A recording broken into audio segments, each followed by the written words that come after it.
Mic check.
Good evening, ladies and gentlemen. The time is 6 o'clock p.m. This meeting of your Pontiac City Council is hereby called to order for May 5th, 2022. We proceed now to the invocation, and I'll give the floor to Councilman Parker to introduce the deliverer of the convocation. indicated. Thank you, Brother President. It is an honor that I introduce to you the pastor of the Waterford Community Church, Pastor Brent Wood. If he would please come and give us our invocation, please, sir. Thank you. Thank you so much for your invitation to join you tonight, and thank you also for your service to this community. If you would please pray with me as we begin. Our dear Heavenly Father, we bow before you tonight, recognizing that you are in favor of us and that you seek our good. We seek your wisdom and we seek your counsel tonight. We acknowledge your sovereignty. We ask that you would help each person here tonight as they seek to carry out their role in your kingdom, that you would give them wisdom. Pray that you would help them as they seek the common good, as they pursue righteousness and justice. I pray that you would give us all wisdom, because we know that you are an all-wise God. I pray that you would steer conversations and direct thoughts. I pray that the decisions made tonight would be helpful. God, we also thank you for the fact that you're good, and we pray that your goodness would be shown tonight. You bless us because of who you are, not because of who we are. And so we pray that goodness would be the result of this meeting, and that we would celebrate the gifts of life and freedom, of community and neighbors. And I pray that as neighbors gather tonight, as a community gathers tonight, that you would bless in a special way, and that progress would be made, and so this community could be advanced. And we pray this all and commit it to you in the name of Jesus Christ. Amen. Please rise for the Pledge of Allegiance.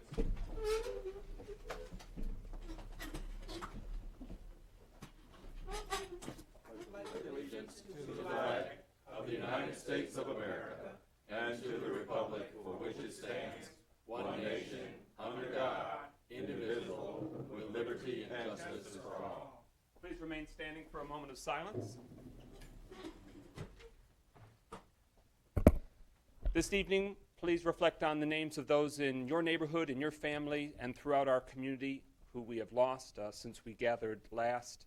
And let us also have a moment of reflection and prayer for Ryan Pitts, 31 years old, a resident of Pontiac who's been missing since January. A moment of silence, please, as a community.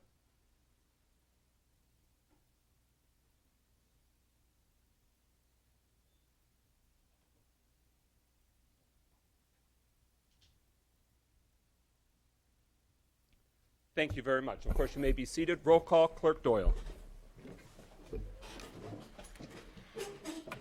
Harrington, Present. Goodman, Present. James, Present. McGinnis, Present. Nicholson, Here. Parker, Present. Rutherford. Mr. President, you have a quorum. Quorum being established, is there a motion to excuse Councilwoman Rutherford from the meeting for personal reasons? So moved. It's been moved by Goodman, seconded by James. That motion is before us.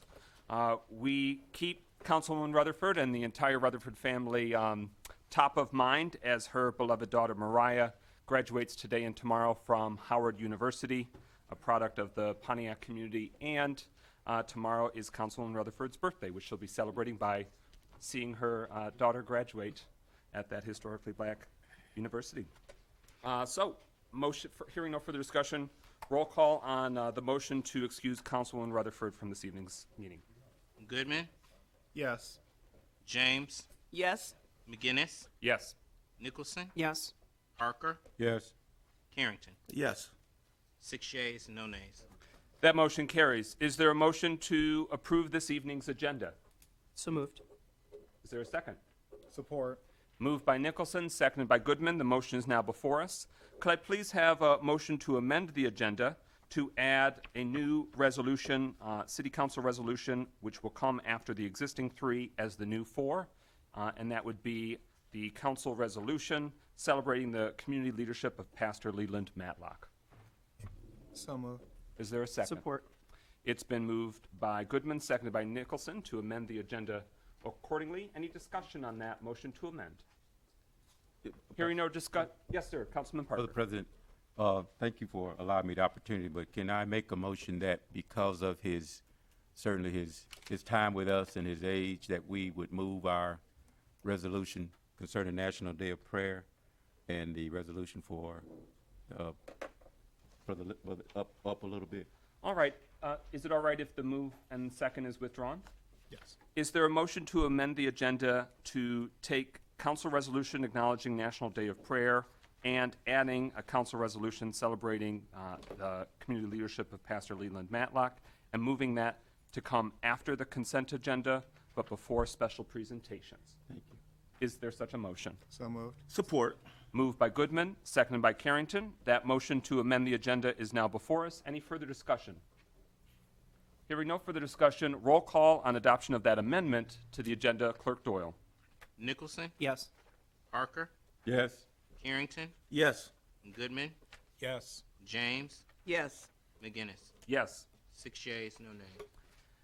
That amendment carries. So we're now to the main motion as amended. Are there any further amendments, discussion, questions, or clarification on this evening's meeting agenda?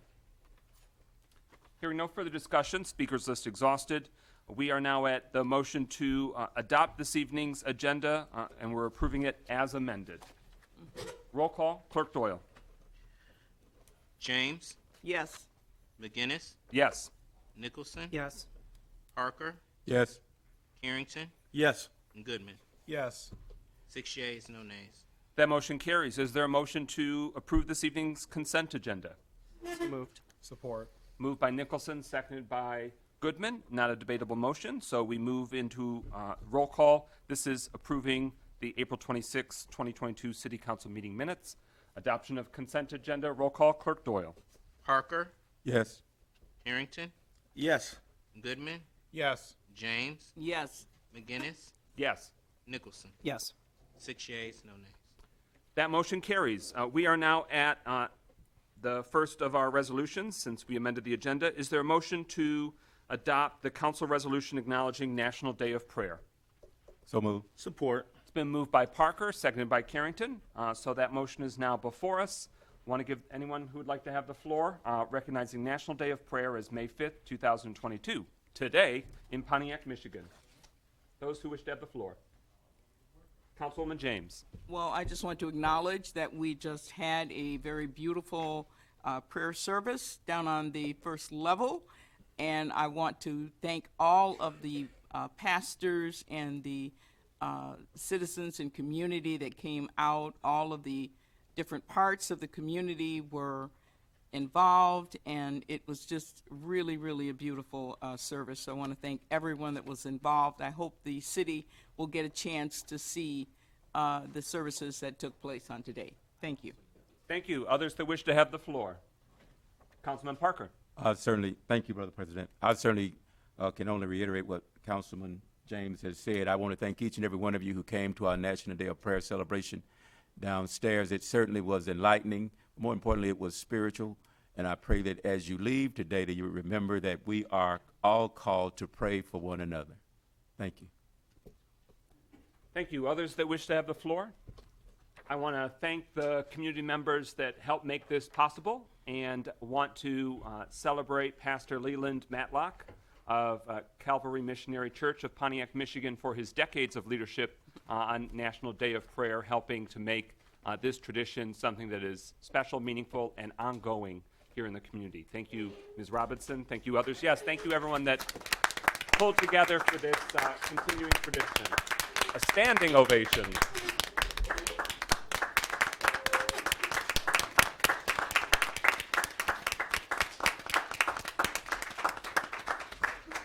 Any further discussion on the motion before us? Hearing no further discussion, roll call on adoption of the resolution. Clerk Doyle. Carrington, Yes. Goodman, Yes. James, Yes. McGinnis, Yes. Nicholson, Yes. Parker. Yes. 6 yeas, no nays. That motion carries. Is there a motion to adopt the resolution celebrating the community leadership of Pastor Leland Matlock? So moved. Support. Moved by Parker, seconded by Carrington. That motion is now before us. This is the text of the resolution. Whereas Pastor Leland Matlock of Calvary Missionary Church in Pontiac, Michigan, has provided devoted leadership for his congregation and our community these past 66 years, and has been rightfully recognized by many, including previous mayors and councils.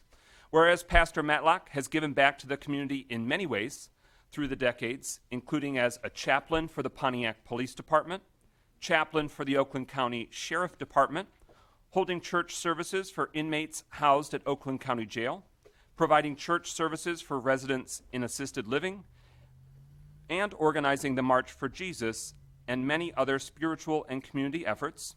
And whereas by his side every step of the way has been his beloved wife, Yvonne Matlock, to whom he has been married for 66 years, and in fact they began serving the Pontiac community together the very next day after their wedding day.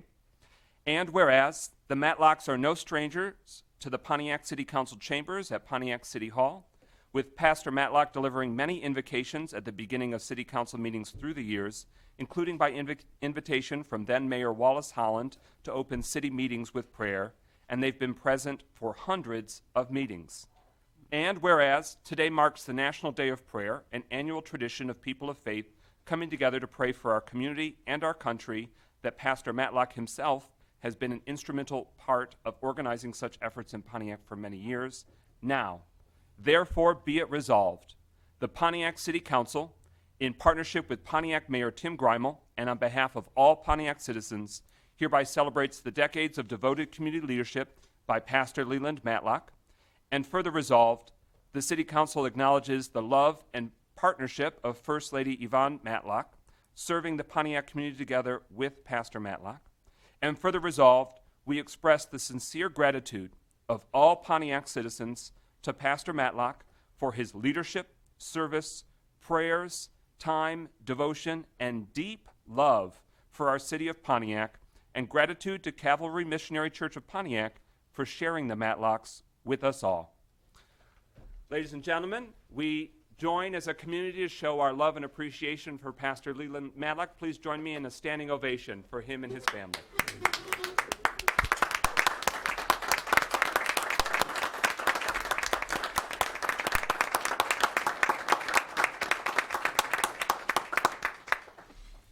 Councilman Parker, whose district includes the church, if I recall my map correctly, was advocating for the council to take up this resolution, and I'm grateful that we have had this opportunity to add our voice to the chorus. Councilman Parker, you have the floor. Any reflections?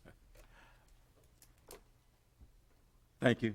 I just want to say thank you, Pastor Matlock, for your vision for the city, for your prayers for the city, and for your dedication to the city.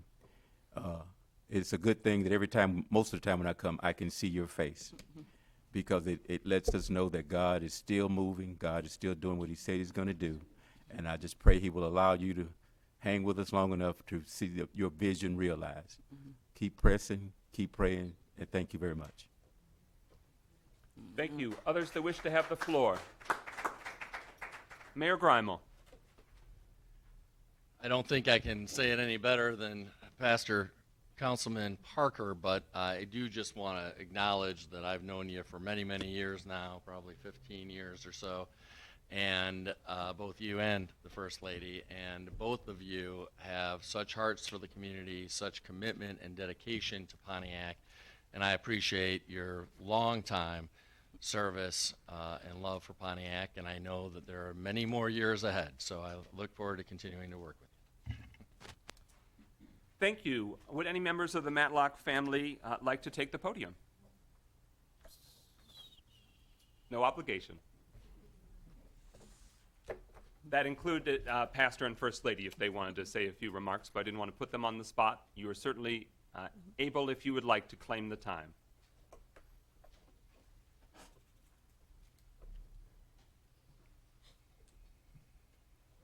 Well, thank you for the opportunity. Many years ago, God gave me a love for this city. When Mayor Holland asked me to come and do the prayers when he was the mayor of the city.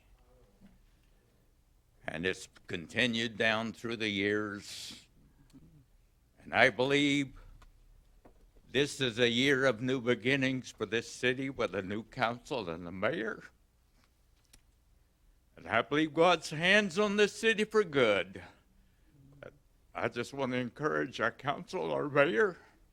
We stand with you because we believe God, His hands is on this city for good. I love you. Amen.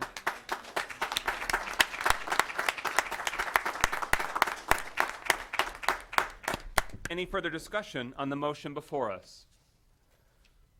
Roll call on the adoption of the council resolution celebrating the community leadership of Pastor Leland Matlock. Clerk Doyle. Yes. Goodman, Yes. James, Yes. McGinnis, Yes. Nicholson, Yes. Parker. Yes. 6 yeas, no nays. Thank you and congratulations for everything. We have a copy of the resolution that's been adopted. We can hand that to Councilman Parker so he can deliver it. Thank you. All right, we are now at special presentations for the Mayor's 2022-23 budget address. The city charter, state law, and many ordinances spell out the requirements for the steps taken to ensure that the fiscal year's budget is proposed by the mayor, and many steps will follow. That initial step of introduction of the proposed budget has been provided in writing to the city council, and now we give the floor to Mayor Greimel and his staff to present that budget. Mayor Greimel, you have the floor. Well, thank you, President McGinnis, and I appreciate the opportunity to be before you this evening to present at least some of the highlights of the budget. Obviously, I sent you the full budget earlier this week, and we're going to have a lot of budget hearings coming up where we'll get into every nook and cranny of the budget, and we'll have an opportunity, I think, for and hope for really robust discussion, questions, give and take. But I did want to just roll out some of the highlights and some of the things that we're most excited about when it comes to this budget. We have really 4 general areas that we want to emphasize. Number one, this budget would bring back in-house a number of functions and services that were privatized by the emergency managers. Number two, it would make some changes in terms of human resources to make sure that human resources is a more robust, full-fledged department that can both be run in a fully professional way, that is focused on hiring great folks and retaining great folks here at City Hall, and that is investing in training and making sure that our staff, our workers for the city are highly trained, highly motivated, and doing everything they can to maximize quality services to the city. Number 3, we want to, as we've touched on at previous meetings, build out a full grants and philanthropy department, a grants management department that will both allow us to bring much more revenue to the city from federal, state, and county governments, as well as from private foundations, but also will position us to bring back in-house our community development block grant program. And I know that there's going to be a presentation following this one about some of the details about bringing back in-house from the county back to the city our CDBG program. And then the other category is a few additional highlights which we think are important in terms of improving service delivery and communication with the citizens, as well as otherwise positioning us to move our community forward in a way that improves the quality of life for all Pontiac residents. So to focus first on bringing back in-house some of the important functions, we want to begin by talking about DPW. The city long ago outsourced both a substantial amount of snow plowing services and all mowing of city parks and city-owned land to a contractor named RNA. This budget would add 7 labor 2 positions to city employees in the DPW department. And in so doing, would give us the labor power that we need to bring back in-house both snow plowing services and lawn mowing services when it comes to city parks. But that alone obviously isn't enough. We also need some additional equipment. We have a pretty robust number of snowplow vehicles, but we need at least a couple more snowplow vehicles to bring all of the snow plowing back in-house. We also need some lawn mowing equipment so that we can actually get back to mowing our own parks and other city-owned property instead of relying on this private contractor. And so to that end, our budget calls for spending $160,000 of American Rescue Plan funds to purchase needed lawn mowing equipment. That is an eligible expenditure under the American Rescue Plan because it's for parks, which is related to recreation and health, and that is an allowable expenditure under the American Rescue Plan. It also calls for using $350,000, this would not be American Rescue Plan dollars, to purchase 2 used large dump trucks, as well as 1 new medium-duty dump truck. Those would all be snowplow vehicles, high-quality snowplow vehicles. The medium-duty dump truck would be helpful in terms of having some additional maneuverability on narrow local city streets. Now, doing all of that will ultimately save about $50,000 per year when fully implemented in terms of operating costs. But more importantly, it will substantially improve services here in the city.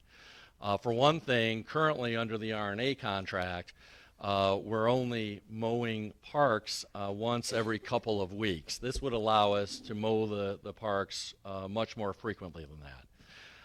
It would also allow us to more easily deploy snow plowing trucks, salting vehicles, so that we can do that in a more timely way and in a more continuous way without incurring the enormous expenses we would incur if we tried to utilize private contractors in that way. So we're really excited about this opportunity. The other thing that bringing these functions in-house allows us to do by bringing on board the 7 new Labor 2 positions is it allows not only for the lawn cutting at the parks, it allows not only for the snow plowing and the salting of roads, but these folks will also be available when they're not doing those functions to help better maintain our parks by addressing garbage in parks. They'll be able to help with cleaning up of other dumping in the community. They'll be able to help out on miscellaneous maintenance tasks and other things. And so this will create a much larger personnel reserve, if you will, for a number of miscellaneous tasks that currently end up not getting done in a timely way. The other aspect to the DPW budget is that it brings in-house 7 engineering positions that allows us to do basic engineering work without using contracted firms.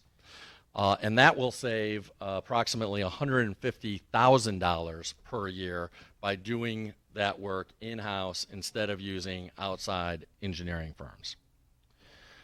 The budget would also eliminate the contract with Wade Trim and bring our building department back in-house so that our building inspectors and our rental unit inspectors would all be back in-house.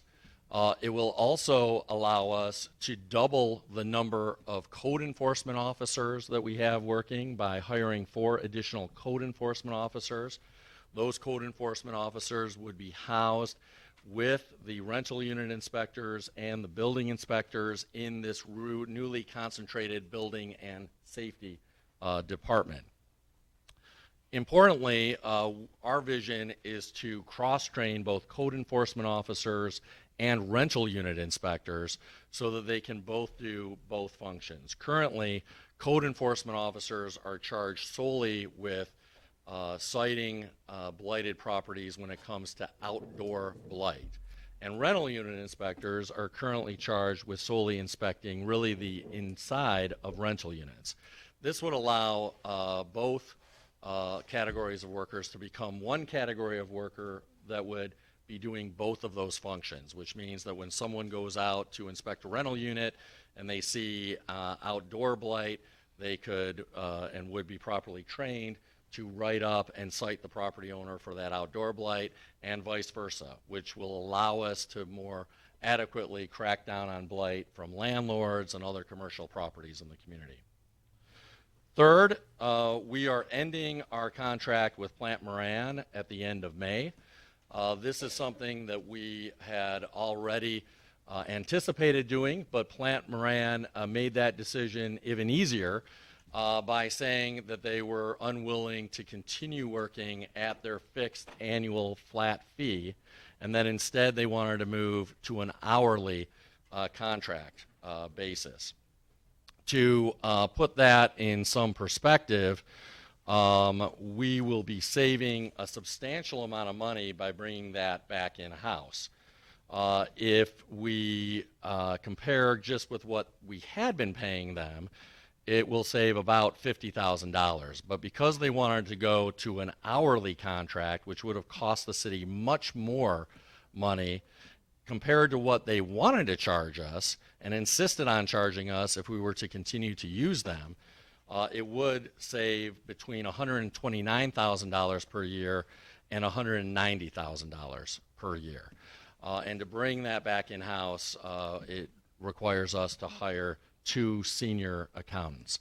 And again, that savings takes into account, that's a net savings after taking into account the expense of hiring those new employees. The other thing I would mention when it comes to bringing functions back in-house is that the budget also calls for bringing back in-house our IT department, which was also outsourced by the emergency managers. That will save about $75,000 per year. As I mentioned earlier, we also want to make sure that we're elevating departments. I mentioned elevating the human resources manager to the position of human resources director and making it a standalone department. Currently, it's under the finance department. We believe that the human resources department should be a standalone department so that it has proper stature to investigate any concerns and treat all employees with the dignity and respect they deserve, as opposed to being subordinate to a different department or being under the finance department. Obviously, it's difficult for them to investigate things in the finance department, for example, if they're under the finance department. So we think it's important to ensure the true independence of the human resources department. We also are calling for the reconstituting of the city's Parks and Recreation Department. We have not had a Parks and Recreation Department in many years now. I apologize for interrupting. Is there a motion to suspend the rules as it relates to time limitations for special presentations? So moved. Is there a second? Second. All right, it's been moved by Goodman, seconded by Parker. Our council rules and procedures state that length of special presentations shall be 10 minutes. This is a unique and prescribed function, so we don't want to undermine the community and our ability to hear this presentation, but I'm trying to be thorough with rule action. So, hearing no further discussion, roll call on the motion to suspend the rules as it relates to special presentation time limits for this presentation tonight. Roll call, Clerk Doyle. Goodman, Yes. James, Yes. McGinnis, Yes. Nicholson, Yes. Parker, Yes. Harrington. Yes. 6 yeas, no nays. Well, thank you for the dispensation. I was not aware of that, and I'll try to hurry along here and try to be a little more brief. Please, no pressure. As alluded to previously, this is sort of a distinct and annually important presentation. Yeah. Well, we think it's important that we have our Parks and Recreation Department back. Currently, we have a youth recreation group, I'll call it, because it's not really housed anywhere in the city's organizational chart. We have senior center staff, but they're not really clearly housed anywhere in the city's organizational chart. And for a long time now, the city has not had a single employee whose job is solely focused on our parks. And so when you think about it in that sense, it's not surprising that for many years the city's parks have not been properly maintained or properly invested in. Our proposal is that we hire a Parks and Recreation Department director, that we also hire a parks manager, and that we have a Parks and Recreation Department that includes 3 divisions: a youth recreation division, a senior citizen services and centers division, and a parks division, so that we can do proper justice when it comes to delivering those important services. The other item that the budget calls for is to have a communications department. We have a cable department now. The city council has established a couple of positions that would probably fit within a communications department. But there is no a communications department rather, but there is no currently a communications department, and so we would propose hiring a communications director who would help facilitate better communications both on behalf of council and the mayor's office with the community. But perhaps most importantly is constituting a grants management department. And this is so critical, not just so that we can bring more resources here without raising taxes, which I think all of us would agree is of paramount importance, because we have enormous needs here in the community. We need more resources to address those needs, and we don't want, when it comes to general city operations, we don't want to have to rely on tax increases of our residents. And so this allows us to go after, in a more effective, direct way, federal dollars, state dollars, county dollars, and of course private foundation dollars as well. But as you'll hear with the next presentation, it's also essential to bring back in our community development block grant dollars here at the city instead of allowing them to be run by the county. And again, that's another action taken by the emergency manager now 10 plus years ago.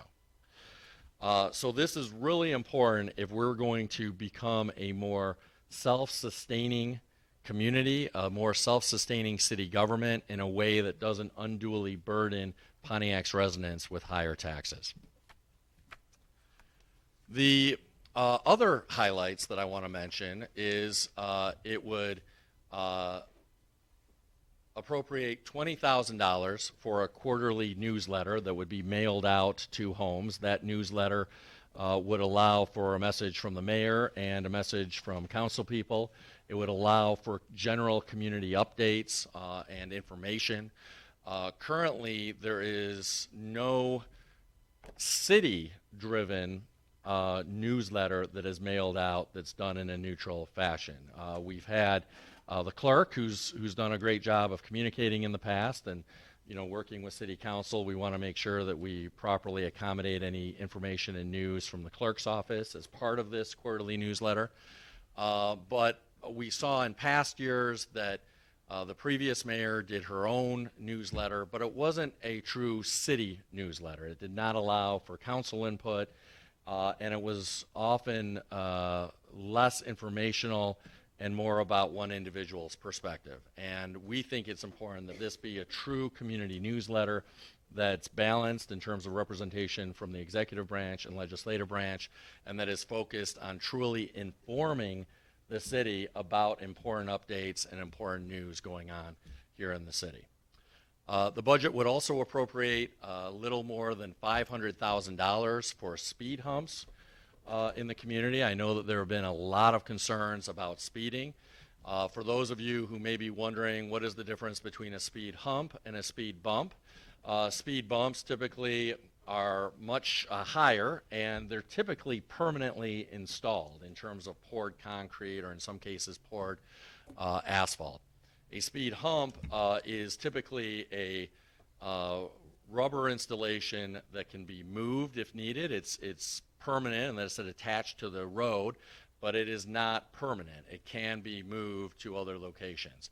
And it's not quite as severe in terms of the height of that bump as a traditional speed bump. The budget of a little more than $500,000 would be for what we're describing as a pilot program, because it really is enough for 21 streets in the community, 3 streets in each city council district. And when we talk about a street, we're really talking about 2 sequences of speed humps in a block for 3 blocks. So that's really what the estimate is in terms of the cost for 3 blocks of effective speed humps on 21 streets in the community. The other items that I would mention is I already touched on increasing code enforcement officers, but the other item that I think is important is I think all of us share a desire to try to do more to facilitate events in the community. We believe that ultimately we have a lot of great community partners here that we can lean on to sponsor some signature events, like bringing fireworks back downtown, or bringing more music festivals downtown, more art-oriented events downtown. So there are a lot of opportunities there. But the city will need some funds to accomplish and effectuate those goals, in addition to just private sponsors. The Arts Commission has been active in this space, and I know that we've talked about Arts Commission appointments at a meeting in the not-too-distant past. When it comes to the Arts Commission, they really have not been allocated city funding in the past for any of their events. But in the past, what the city has had in recent years is really 2 separate line items. Last year, a $40,000 line item for city events. We've talked in the past about the overspending in that line item on things like State of the City addresses and a number of other miscellaneous events. But that was the line item used for that kind of event and others. There was a separate $10,000 event line item specifically for the Dream Cruise.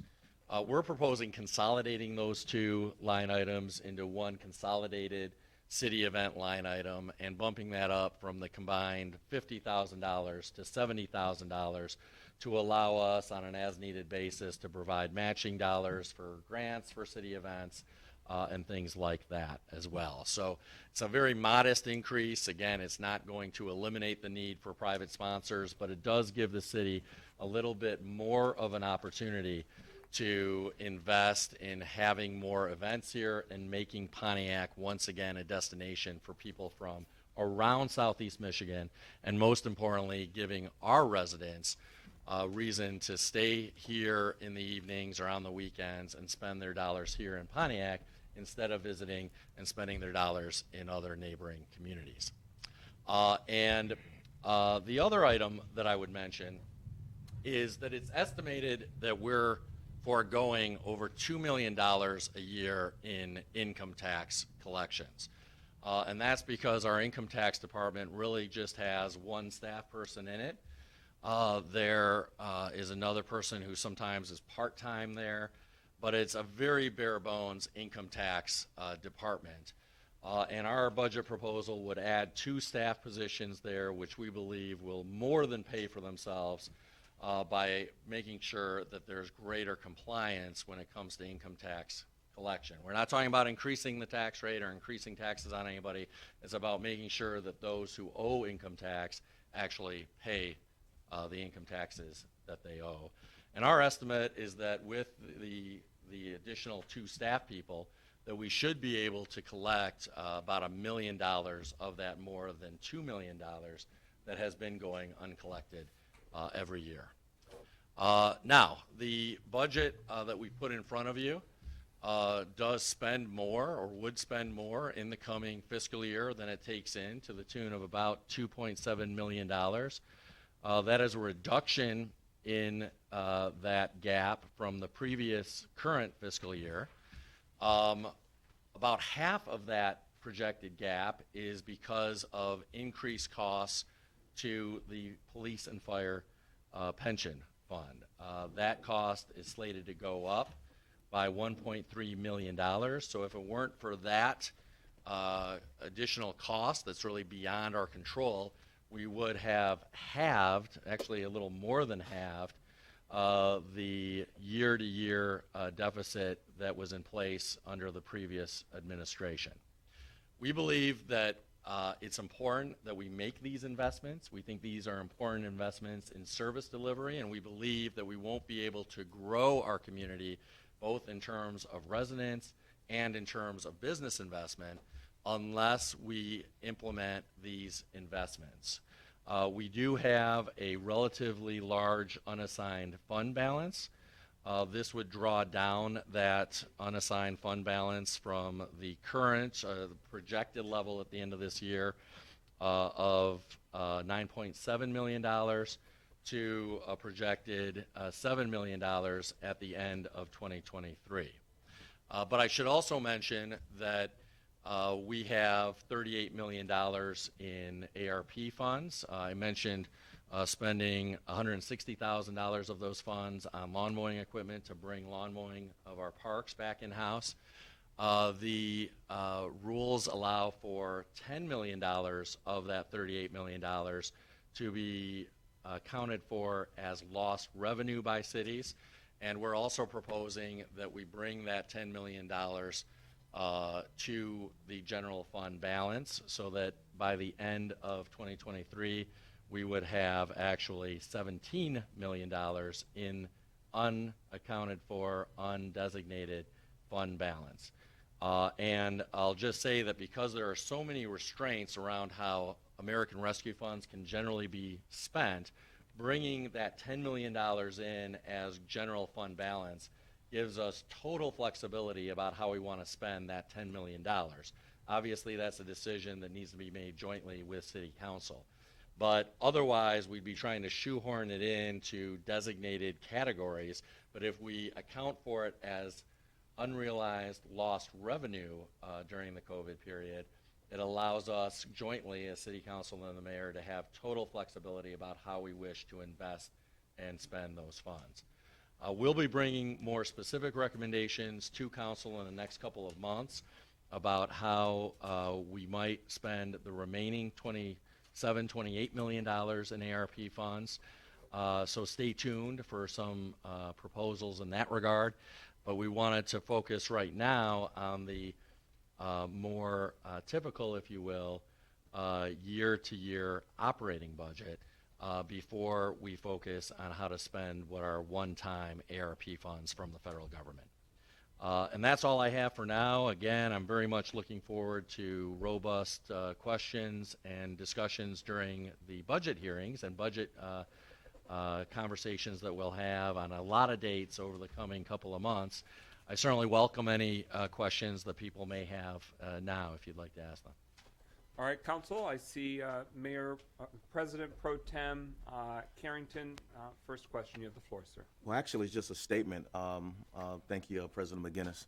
I definitely want to thank the mayor's team, including department heads. From what you stated tonight, it's definitely you've been listening to the council as we had a lot of these subcommittee meetings. So I really appreciate that. So I know in coming weeks, we get a chance to delve into each department, and I look forward to that opportunity. Thank you. Councilman Nicholson.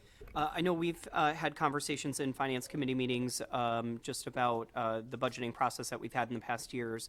I'm wondering if the process will look different as far as forecasting, especially when we're talking about revenue collecting areas and focusing on making those things, really realizing those things.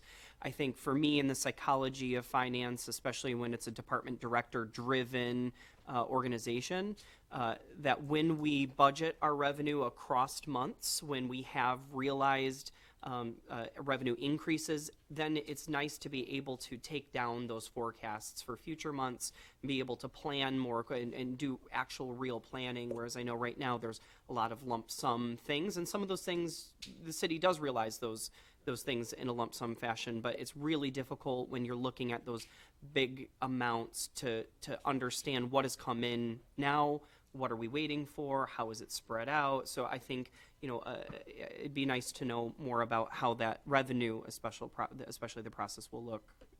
It's a great question, Councilman, and let me first acknowledge Council President Pro Tem's comments. Thank you for thanking department heads, because we have spent an enormous amount of time since we took office, meeting with departments, getting their initially feedback about things that they believe they need to enhance operations. But then in more recent months, in the past month and a half, 2 months, meeting with them specifically, many times more than once, to go through the details of the budget, their proposals for the budget, having those conversations with them about what really makes sense to include in the coming budget year. So I appreciate your comments.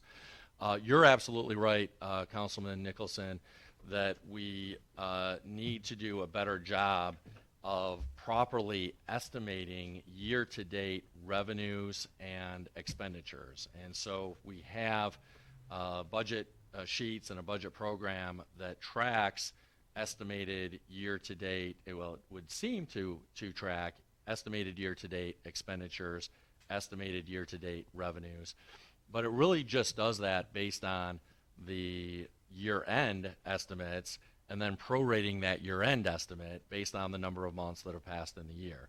And so it doesn't take into account the fact that some revenues are collected once or twice a year in lump sums. It doesn't take into effect that a lot of spending is not consistent throughout the 12 months of the fiscal year, but rather comes in chunks and segments. And so the more we can more specifically and accurately predict some of those things, the more it will facilitate both us in the mayor's office and you all as council people properly tracking and monitoring the budget and comparing actual spending and actual revenues to an accurate estimate of where we should be at that point in time. So your point is well taken. We've already had conversations about trying to do that. It may not be possible to do that in all circumstances or across the board, but we are talking about trying to do that in more situations where we can more easily predict when during the year some of those revenue and expenditure inflection points are going to be coming. Yeah, I think it's so important for us, especially because sometimes we have department directors that are really fantastically educated in what they do, but they're not finance people. So as the month goes on and we find we don't have to do this project because other dollars have come in, it's really hard to then, as you go throughout the year, to realize, oh, I still have, in my budget these things we didn't end up spending on, or wow, I'm now seeing those increased revenues coming from fee collection where we didn't expect to, but here we are, and what do we do with that, and how can we, how could we utilize those dollars throughout the year, and knowing really where they're coming from, which pockets, which buckets they're coming from, because if we don't know we can or can't spend, it becomes really difficult, I think, in a micro level to manage within your plant. But I think if that's the direction we head in, we'll see a lot of operational efficiencies come from that, and people really feeling more in control of the destiny of their work that they're doing. I think that's just so crucial. Thank you. Others who wish to have the floor? Obviously, department by department, we are going to have a chock full of action for the month plus to come. There are some date-specific deadlines that will be met, including on or before June 1st. There will be a public hearing on the budget, which will be the opportunity for community members to weigh in. But each time we are reviewing department, by clusters, on certain dates, that will be an open meeting as well. So there will be opportunity for public comment then as well. We welcome the community's feedback to help strengthen and refine so that way this best serves our city's needs. My question very broadly, and I know that we'll get into it in the weeds in depth, but would you like to share for the community in this council, are you proposing the levying of the full youth recreation amount, and does your budget proposal speak to permanent youth recreation choices, or is that something that you anticipate the American Rescue Plan conversations, knowing, of course, that you're always pursuing other funding, including federal funds, that can achieve those and other important goals for the city. Yeah. So the short answer to the initial question is yes, absolutely. We believe that the full youth recreation mills should be levied. The budget assumes that we will have the full revenue in the youth recreation fund. And while our budget does not get into the details about how to spend that yet, we anticipate fully spending the youth recreation dollars over the coming fiscal year. Will be, as I've said many times publicly in many settings, including at many city council meetings, I know I've shared this with all of you as well, we will be coming before council next month in June to lay out a proposed long-term youth recreation plan and the available details around that plan. So stay tuned for that, but the budget does anticipate spending the full amount of year-to-year youth recreation revenues, and we strongly encourage the City Council to approve the full levy of the millage so that we can have as robust of youth recreation programming as possible. Others who wish to have the floor? So I cut myself out on making the point that June 1st is when on or before that public hearing must happen, and then the fiscal year, this current fiscal year ends June 30th. This next fiscal year begins July 1st. So there are some date-specific deadlines, so that way we have satisfied the establishment and approval of the fiscal year budget before the new fiscal year starts.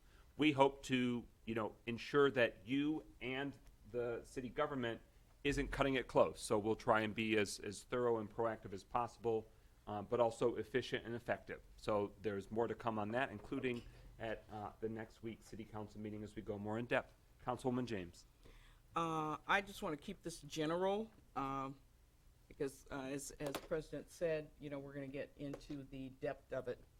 But in reading through it, first take on it, the first thing that really hit me is we really need to think about moving toward more of a multi-year process, because we have to be able to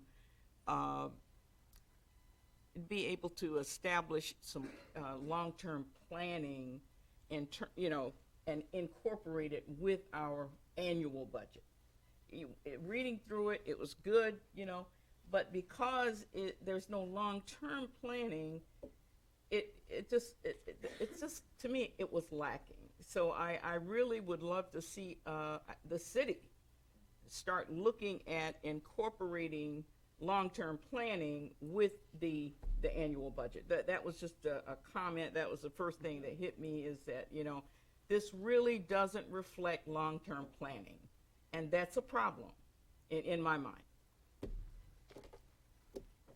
So I think in broad strokes, we agree with you. I've served in other elected capacities where there is a 2 or 3 year budget, depending on the level of government. Sometimes that is more useful than others. Even when it's done, it's not necessarily meaningful, because sometimes these projections, especially when you get out 3 years, they're of questionable validity, accuracy, and veracity. So it can be a challenge, but we fundamentally agree with you that we should be at least trying to provide some estimate longer term about both revenues and also spending priorities. Although in the past number of recent years, there was a stated, here at the City of Pontiac, a stated multi-year budget. It really wasn't a multi-year budget in any meaningful way. We had conversations about that early on in this process, and it really was not done in a way that could be even remotely relied upon. And so if done correctly and in a way that relies on relatively accurate projections of revenue and talks about longer term spending priorities in a meaningful way, it can be meaningful, and it is something that we'll look at for the following fiscal year. Well, that's my concern. It's not so much that, I want to see a full 3-year budget. But I do think the budget should reflect some thinking about long-term planning. We have to do that because we've got issues like with the youth center that, isn't really reflected in this budget because we're going to do this later on in the year. And so, I'd like to see us incorporate some aspects of it, not the whole budget, but at least the aspects for the things that we have to look at long-term planning. And we pretty much know what those things are. So it would not be the whole budget, but I think it would be to our benefit if we did it, really. Well, I agree that the more we can do that, the better. The as yet to be presented items of youth recreation obviously is one important aspect of that, to your point. The ARP dollars writ large, these one-time funding dollars, really are all about long-term investments. And so certainly as we bring forward some thoughts and recommendations regarding the utilization of ARP dollars, that will be a key opportunity to try to make some of those long-term investments. But yes, we agree with you, Councilwoman. Councilman Nicholson? As a potential idea related to that long-term planning, where I am professionally currently, whenever we use the term deferred maintenance, those deferred maintenance ideas go into what we call a capital planning budget. So it's not necessarily a working budget or something that we rely on, but when there's opportunities like ARP or a windfall grant opportunity come along, it gives us that opportunity to look back, and the capital planning really puts today's costs, and then as that includes, or it moves on, there's inflation and things like that continue to reflect in that. Not everything is going to be, some things are going to be very minimal, so they're not going to be capital projects, but certainly, planning, and whenever we use that term, it makes me shiver when I hear deferred maintenance.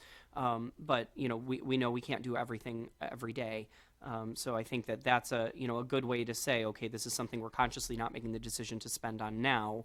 But we have to pocket that somewhere because it gets forgotten. So we put it into that capital maintenance plan or capital maintenance strategy or whatever, the terminology it could be. And then those bigger, projects or ideas, when we're working on those things, or when we don't get the grant, that those things could go into capital management strategies, that we can revisit and keep revisiting. Yeah, I think to underscore your point, that we all know that capital investments, whether they're vehicles or buildings, depreciate over time. And we certainly should be doing a better job of maintaining those items as we go, to avoid deferred maintenance. But to the extent, even if we make ongoing maintenance, but especially if it's not being made, we should be allocating and depositing funds into a designated fund that accounts for that depreciation over time and reserves those funds for needed investments. And so you're absolutely right about that. That historically has not been done here at the city. But you're right that is something that is good fiscal management. And there may be some opportunities to do that with ARP dollars, as you also alluded to. I don't think I've mentioned deferred maintenance in my presentation today, but I think it's pretty clear if you look around the city, with roads, for example, that there's been enormous deferred maintenance over many, many decades. And that's certainly true here at City Hall as well, for example. So your point is very well taken. The other thing I should mention as well when it comes to some of the new positions that we're adding in DPW and some of these other departments, is that we do believe that a lot of these positions are great opportunities to pursue private foundation dollars to fund these positions, because these are transitional positions that we need to establish up front. That goes for the grants management department, for example, where we need to establish these positions before we get CDBG funds flowing, because HUD agreeing to allow CDBG funds to flow through the city is contingent on us having the capacity to manage those funds. And so those positions, among many others, are opportunities where we can hopefully pursue and obtain private foundation grants. And approximately a little over $1.5 million of new positions are in the general fund. And so if we are able to secure grants for some of those positions, that will reduce that gap of $2.7 million between revenues this coming year and expenditures this coming year, and could reduce that gap quite substantially. Any further discussion? Hearing no further discussion, questions and comments rather, that special presentation is concluded. We are now at Community Development Block Grant Management, and we give the floor to Mayor and staff for that. Yeah, and my last comment regarding the budget is a perfect segue to this, of course, and so I want to turn it over to Ms. Alex Borngesser to walk through the proposal for a centralized grant management department. And I believe we may be joined by some folks. I don't know if they were available this evening or not from Baker Tilly, but I will turn the floor over to Ms. Borngesser. Yes, thank you. Baker Tilly was on the call for a period of time, but because of the movement in the agenda, they did have to drop off. So I will take it from here, and Monique Caston from Baker Tilly helped put together this presentation, as well as all of the materials that are in this folder in front of you. And so she shares my sentiments and my presentation as well. I'm here to talk to you today about centralized grant management, a grants department being stood up here at City Hall in relation and in response to the council's resolution and request to facilitate and conduct a feasibility study to get a better understanding about the feasibility of administering and managing community development block grant funds in-house. I did this presentation in consideration of CDBG, but it's not really a standalone function, and foundation dollars, private funding, and other entitlement grants, be it federal, state, or local grants, are included in this conversation because it's important that we do it that way. This work was facilitated and funded by a $100,000 grant from the Community Foundation of Southeast Michigan. We had a few objectives, and they are as follows. One, to understand the current state of grants at City Hall, the history, how CDBG came to be administered by the county and why, and what that means for the city. To understand and assess the criteria and resources required to serve as the primary administrator for federal grants and grants from nonprofits and foundations. To create grants management trainings for city staff, to develop a funding pursuit plan based on the city's goals, the wishes and needs of council, the residents, and the mayor, to create a tiered implementation plan for rollout for the new grants department or the proposed grants department, to develop proposed standard operating procedures and grant management activities, and to prepare grant management tools. I did provide you copies of all of those things in this folder, the brown folder in front of you, so that you may take the time to look through them, and understanding that these documents are working documents, that they're very fluid based on the choices that the council makes in funding the department as a whole. Workflows, standard operating procedures, they rely on understanding how many staff that will involve, and those workflows will change if that department remains a department of one. The assessment measures that Baker Tilly used were interviews with staff, a review of all of the internal documents relating to grants here at City Hall, a review of processes and procedures where in some instances there were none, a review of past and future funding opportunities and understanding of the scope of funders in the Pontiac community and the broader community, be that on the national level, the state level, and the county level. A review of federal grant administration that had previously taken place here at City Hall. What did the grant management process look like for CDBG way back when, and what does it look like now, and why? And to really create a current state assessment. That assessment and the recommendations of that assessment are also in this folder. I did not include it in the council packet because it is a very lengthy read. And so I encourage you to take a look at the current state of the function of grants here. And this was conducted last year, so keep in mind at the start of this new year with the new council and new administration, some of those things have changed. You can also find the recommendations of Baker Tilly in the far right column in that same assessment. We created a standard operating procedure referred to as the SOP. This is a document that outlines all of the operating procedures of the proposed department and why. This assumes that there will be HR here at City Hall permanently. This assumes that the city will have a purchasing agent and a finance department that is staffed appropriately. If that changes and the proposed budget doesn't allow for those things, the standard operating procedures, again, they will change. We created training modules that I also included. I thought these were a nice inclusion in this packet because it will allow us to begin to speak the same language and to get a firmer grasp on grant management, both pre and post award. And those 9 trainings you'll find in your packet. We created a tiered implementation plan, understanding that we cannot drink from a fire hose. We cannot say we're going to throw 7 people on a budget and they're all going to understand how to operate in a newly formed iteration of city government. That's irresponsible.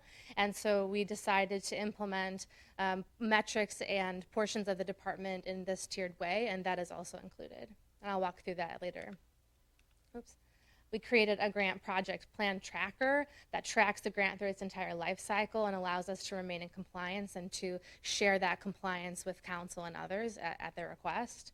We created a grant reporting tracker so we understand when reports are due, interims and finals, when we're obligated to report to funders based on our finances and our project deliverables, so we never miss a deadline, so we're always in compliance and we're strong, responsible financial stewards of their funding awards. And we also created a grant closeout checklist because, as we know from our conversations about parks relating to grants, understanding where a grant lands and what it was spent on historically is important in making decisions for the future. And so we want to make sure that all of our grants are both closed out appropriately, but also the records are maintained in an appropriate way so that we can remain in compliance in future years. This is a screenshot and a snapshot from that final report and that current state assessment that's in your packet. This is a summary of 72 pages worth of content. These are the recommendations from Baker Tilly on first steps that the city could take to build a strong department, and I encourage you to take a look at those and spend some time with it. And I assume that we'll come back and revisit this conversation once we've all had time to sit with these documents. So, first, I want to start with just a discussion around a funding pursuit plan. And I'm starting here because I am following the mayor's special presentation regarding budget. And I think it's important to understand the possibility of a department such as a grants department here in City Hall. We went through current funding opportunities. Now, funding opportunities come to us and they change daily, if not multiple times in a day. And so this document is edited by me regularly throughout my workday. This is a snapshot from earlier this morning. At this point, there is a $76 million award ceiling for grant opportunities that we think best applies to current projects within the city's vision and mission statement, as well as its budget and capital improvement plan. It's important to note that this is the award ceiling, not necessarily the amount that the city would actually apply for. Typically, grant applications are for about 80% of the total award ceiling. The next slide shows you a snapshot. This is how I stay accountable to myself while doing my work day to day. Presently, the city has $39 million worth of grant projects in the pre-award phase. This means that either the grants department, myself, and others are in the writing phase of the grant process. We have submitted an application and are waiting for a response, or we're in the planning phase, meaning we're building out budgets and trying to build project scopes and think creatively and ideate about what project is best for which opportunity. We currently have $771,000 in post-award, and of the pre-award total, $18 million and change are awaiting decisions, meaning they have been submitted. We hit submit, we received a receipt, and we're waiting for the funding entity to make a decision and hopefully an award to us. The next piece is specifically about community development block grants. You'll see a snapshot here from 2019. I use 2019 specifically because it is a year where the county who administers the community development block grant gave us a full snapshot that includes the salaries that they derive from our allocation. In more recent years, they did not include that. I'm not sure why, but this was my opportunity to use those metrics and to get a better understanding of how the city might apply those funds. So you'll see in the 2019 program year, the county took $299,000 and some change for salaries. And the the county administers CDBG in a wonderful fashion. They're a wonderful community partner. They provide us a great service, one that I'm grateful for, and I assume everyone else is as well. But there's no reason at this point, if it is the pleasure of the council, to stand up a grants department to outsource what I deem to be a core competency. We have the ability to administer and manage community development block grant in a way that would allow us to reallocate that $299,000, or would have historically, to internal salaries here at City Hall. There are two ways that we could do that, respectively. We could have grantees, which would be us, include the entire salary of any staff member who's specifically and solely dedicated to the management of CDBG. We could use that and their salary metric to apply to our programming. Or the option number two is to determine or create a pro rata share of each person's salary. And if 20% of my time is spent on CDBG, to report it in that way. This amount and evaluation cannot exceed 20% of the total award. For reference and as an FYI, the city of Flint received $3.8 million in community development block grant, and they funded 36 local programs. In comparison to the city of Pontiac, we funded 4, right? They have a similar population. This is the closest that I could find, a similar median household income and a similar employment rate. You'll see that with that increased amount, what the city of Pontiac could do both programmatically and with kind of paying for and self-fulfilling the CDBG management in-house. I am running out of time. The cost projection is here. This was created in concert with Baker Tilly in reviewing cities that were a similar size to the city of Pontiac. We reviewed market rates for employees and job descriptions that were similar to what we'd like to bring in-house. And we established a cost ceiling of $1.1 million, meaning if the department was staffed up and we had all of the bells and whistles we could imagine, this is what it would cost. I'm going to actually entertain questions, and you can extrapolate from those questions further information that's packed away in your presentation. Questions and comments from City Council on this presentation? Councilman Nicholson.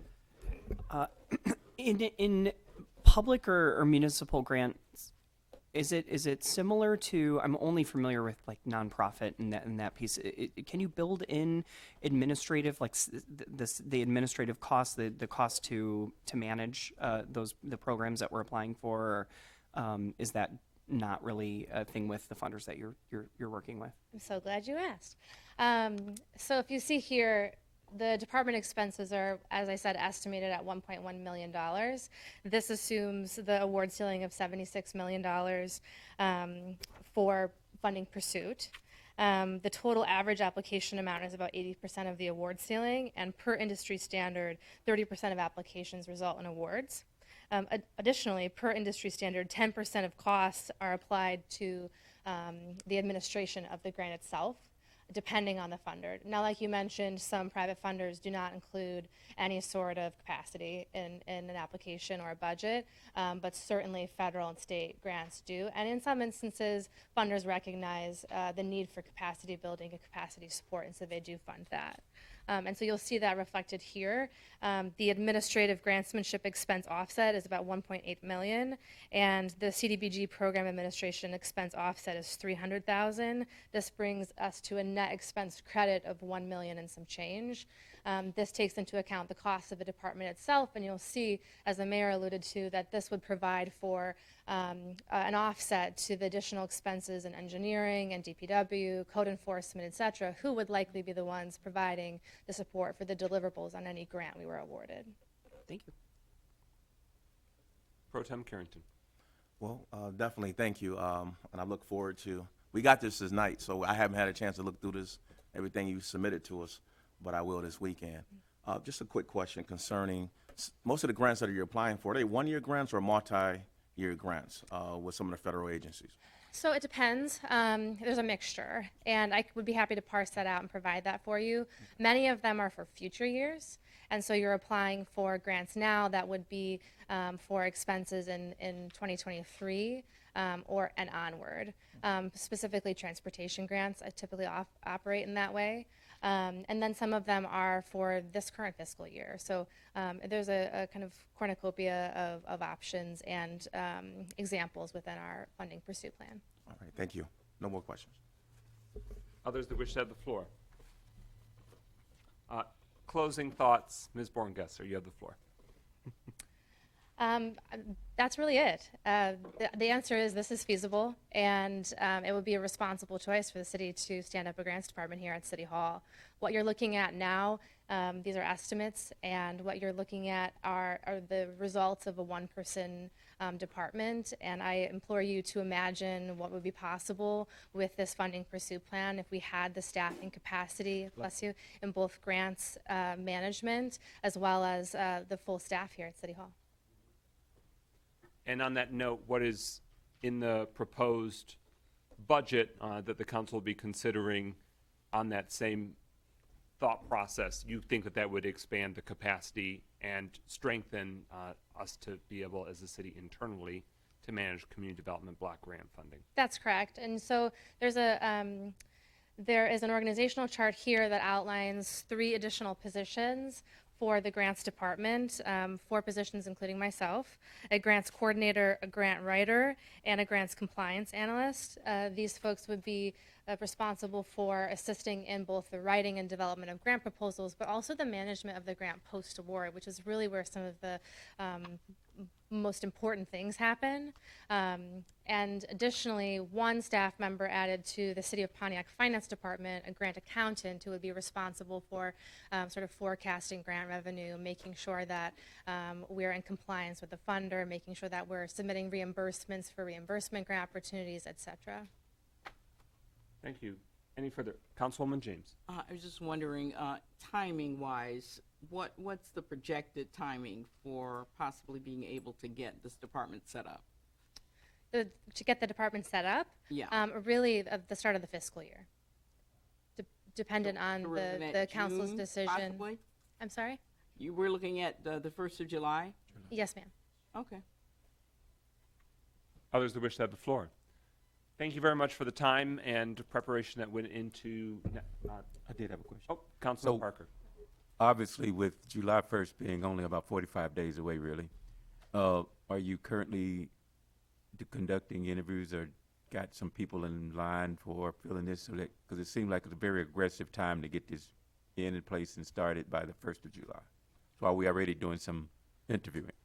Yeah, well, it is an aggressive timeline, Councilman, if I may. We obviously can't do any interviewing or even job posting unless and until council agrees to create the positions.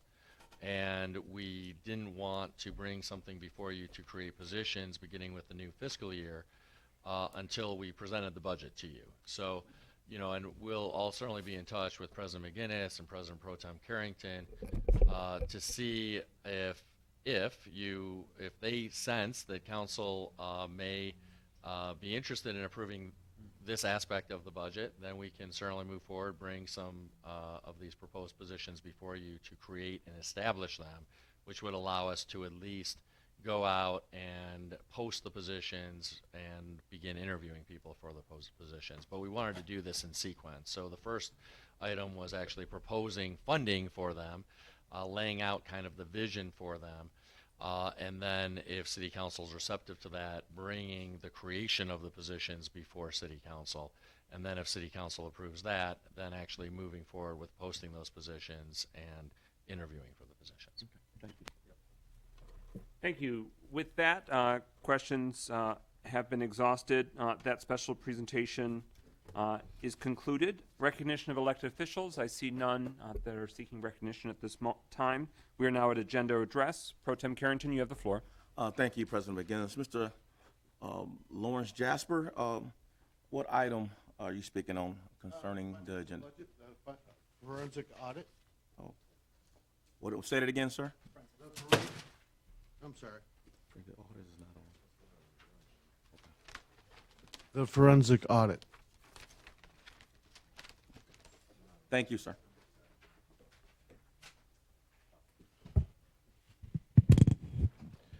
So I thought it was important that you're going to approve the forensic audit, which I'm happy to see finally. A couple of weeks ago, I provided the council with information regarding this, but I thought the public should see this. In 2019, the reserve fund for the city of Pontiac was $12.5 million. In 2020, the reserve fund was $19.6 million. And in 2021, we had $28 million in reserve fund. When the GSA went into action, and you guys signed that deal with the last administration, you're $3 million in a hole. So all this money disappeared. That's what I keep talking about. That being said, the mayor and the deputy mayor talked about increased taxes for the citizens of $800,000, which in a hyperinflation situation in our present economy would really be hard on them. So I would propose a different application. Most of you don't know that I was approved by MDOT in 2011 for a new mass transit maglev system.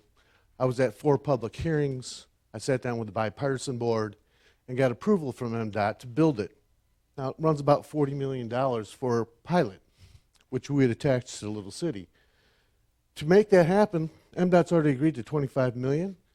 The ARP dollars, $38 million, would more than cover that expense. Instead of taking the smart bus, we've put up a maglev transit system with a commodities distribution. And what that does is provides to the citizens discounts on water, electricity, Wi-Fi, cable, education, job development, and new mass transit.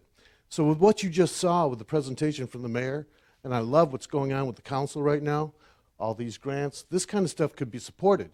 This would generate revenue to the city through a partnership. And you have the right to terminate that GSA. You would get all the real estate assets, and they do appreciate on a regular basis. And so that's why it's important to bring back the funds and provide the discounts. That means terminating the GSA. Thank you. Thank you, sir. Ms. Gloria Miller, agenda address item. Number 9 in the mayor's budget. All right, thank you. First, I want to start out with item number 9. That's in regards to the. Actually, I'm not talking about number 9. I'm talking about number 9, Manny McKinney Hatchet Park Development Project. I'm going to put this out here because I speak for the people. And I come down and say what they don't say, and I'll say it because it's just right thing to say. First of all, Ms. Hatchet got that $100,000 park and recreation grant.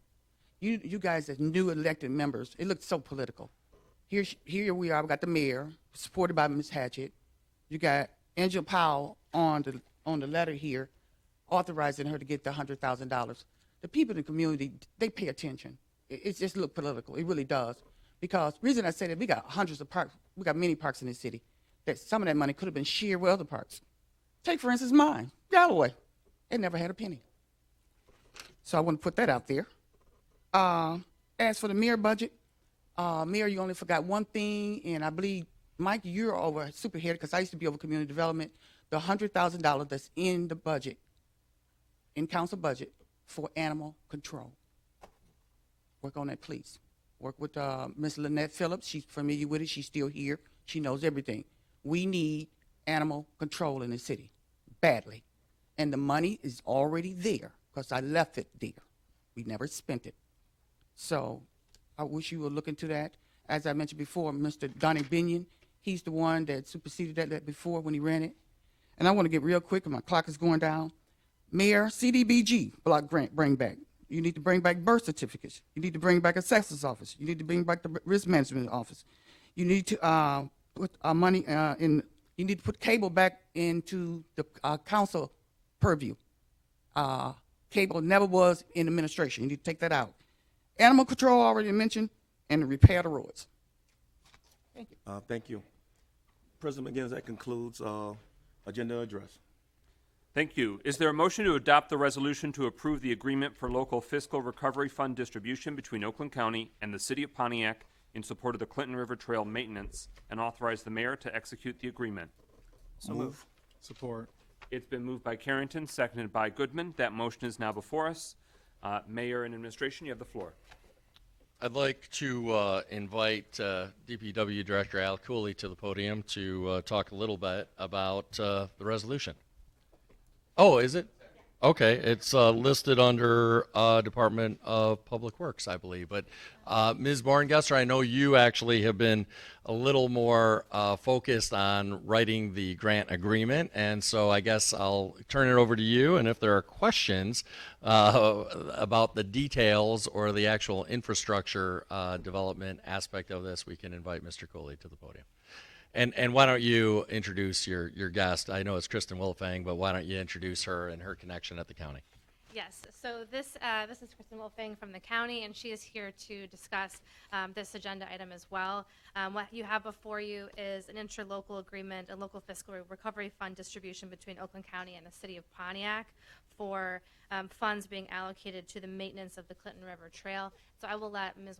Wolfing discuss this and speak to this agenda item if that's okay.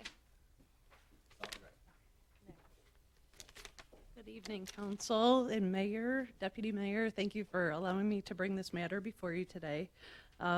This project dates back several years, back to actually 2015.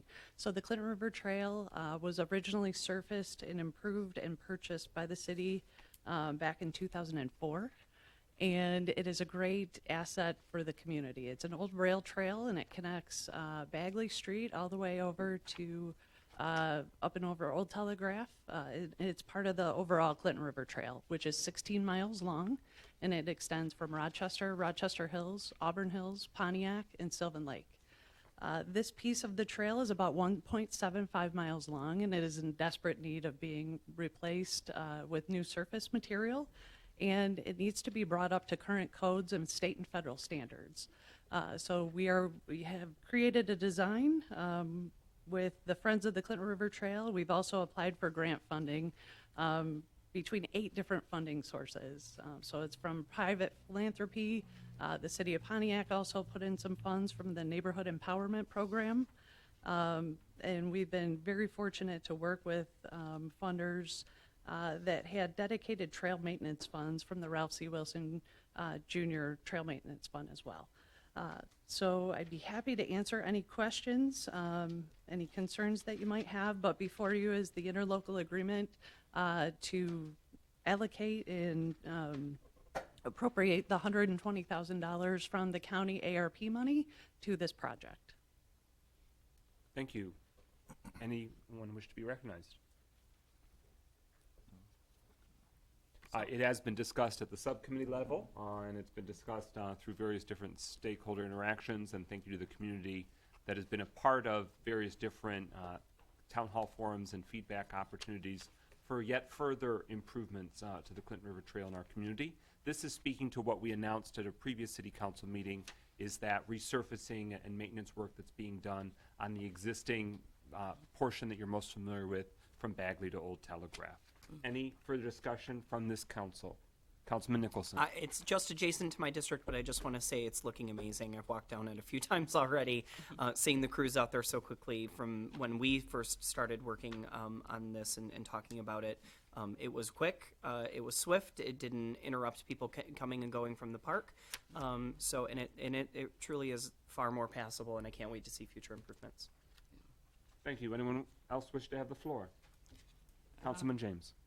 I think it's looking great as well. I've driven past there, really excited to see the width that, the new width that it has. It just looks gorgeous. I may even get on a bicycle.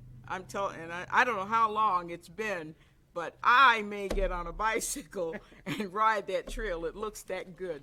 So I'm really happy to see the progress. And tonight's action, I think, is just, just customary. I mean, it's And if I may, I do apologize. I forgot to mention, so the contractor is still working out there. It still is an active construction zone. But he will be coming back, him and his crew will be coming back to do the approaches. So you'll see some concrete work at the roadway surfaces so that we have a nice solid surface for anyone riding a bike or walking, has a nice surface at the roadways. We'll also be making crosswalk improvement into the trail itself. And then right there by the mill dam at Bodette Park, there's going to be a pedestrian activated push button signal that will actually stop traffic so that folks can get across Orchard Lake Road in a safe manner. And it's very similar to the beacon that is in Sylvan Lake. So we also have some educational materials that we'll be sharing with residents and city. Yeah, so this is just a formality. It's really nothing new that we're looking at, but just formality to get things done. Thank you. Others that wish to have the floor? Hearing no further discussion and no motion to postpone, we now move into voting to adopt the resolution to approve the agreement for local fiscal recovery fund distribution between Oakland County and the City of Pontiac in support of the Clinton River Trail maintenance and authorize the mayor to execute the agreement. Roll call, Clerk Doyle. James, Yes. McGinnis, Yes. Nicholson, Yes. Parker, Yes. Carrington, Yes. Goodman. Yes. 6 yeas, no nays. That motion carries. Thank you very much for your time and your continued work. Thank you. Is there a motion to adopt the resolution to authorize the city clerk to publish the notice of a proposed budget amendment for this fiscal year, transferring $170,000 from the general fund to various funds for professional service trees, recreation supplies, parks, other professional services, and parks and neighborhood projects, as well as contractual mowing services? Is there a Moved by motion? Carrington. Support. Moved by Carrington, seconded by Goodman, to adopt the resolution to authorize the city clerk to publish the notice of the proposed budget amendment. Mayor Administration, you have the floor. Yeah, thank you, President McGinnis. So this is making sure that we have adequate funding to provide for mowing of the parks for this season.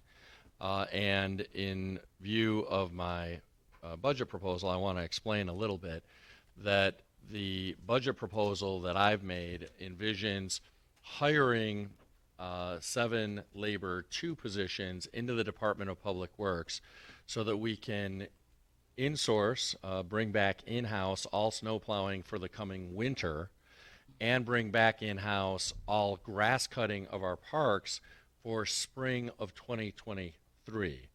As you can imagine, we cannot wait until July 1st of this year to begin mowing our parklands here in the city.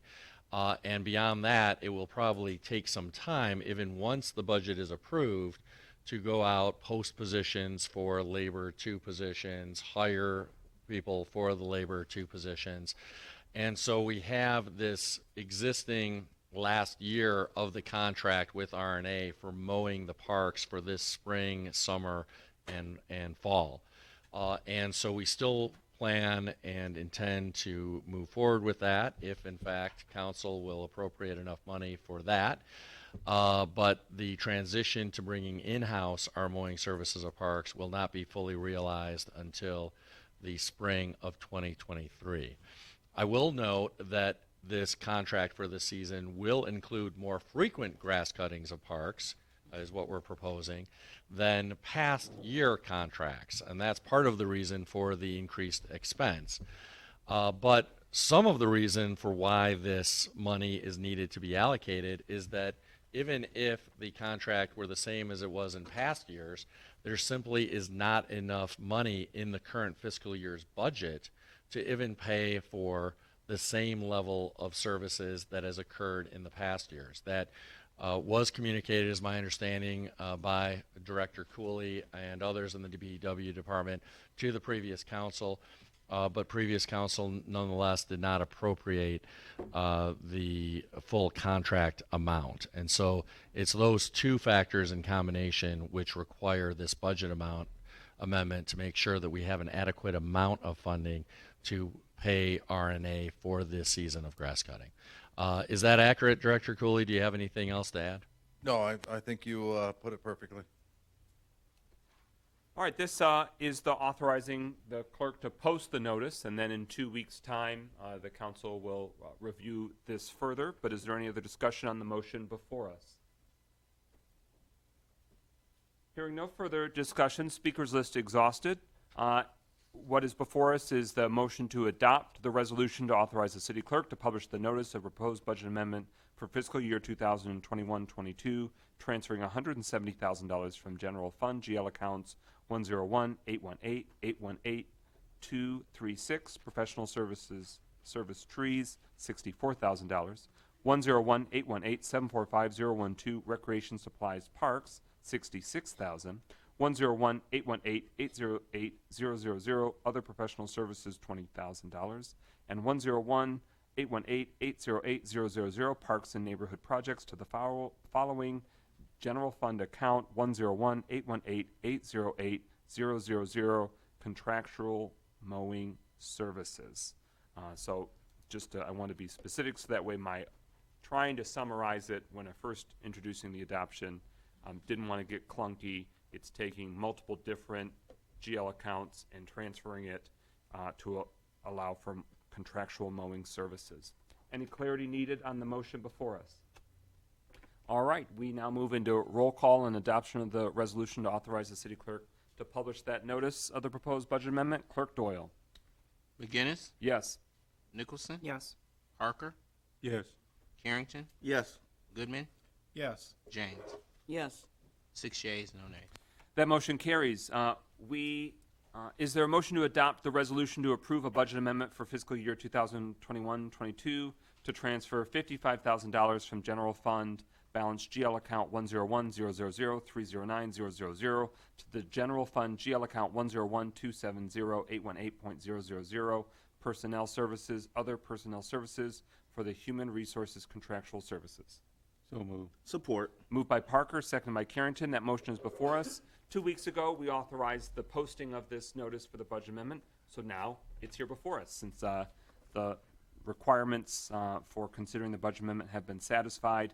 This is also following up on the council's action authorizing the contract for the human resources contractual services. This is just appropriating the money, amending the budget to follow through on that previous action that came before us.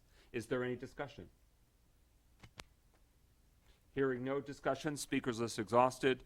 It's a motion to adopt the resolution to approve the budget amendment. Roll call, Clerk Doyle. Nicholson, Yes. Parker, Yes. Carrington, Yes. Goodman, Yes. James. Yes. Yes.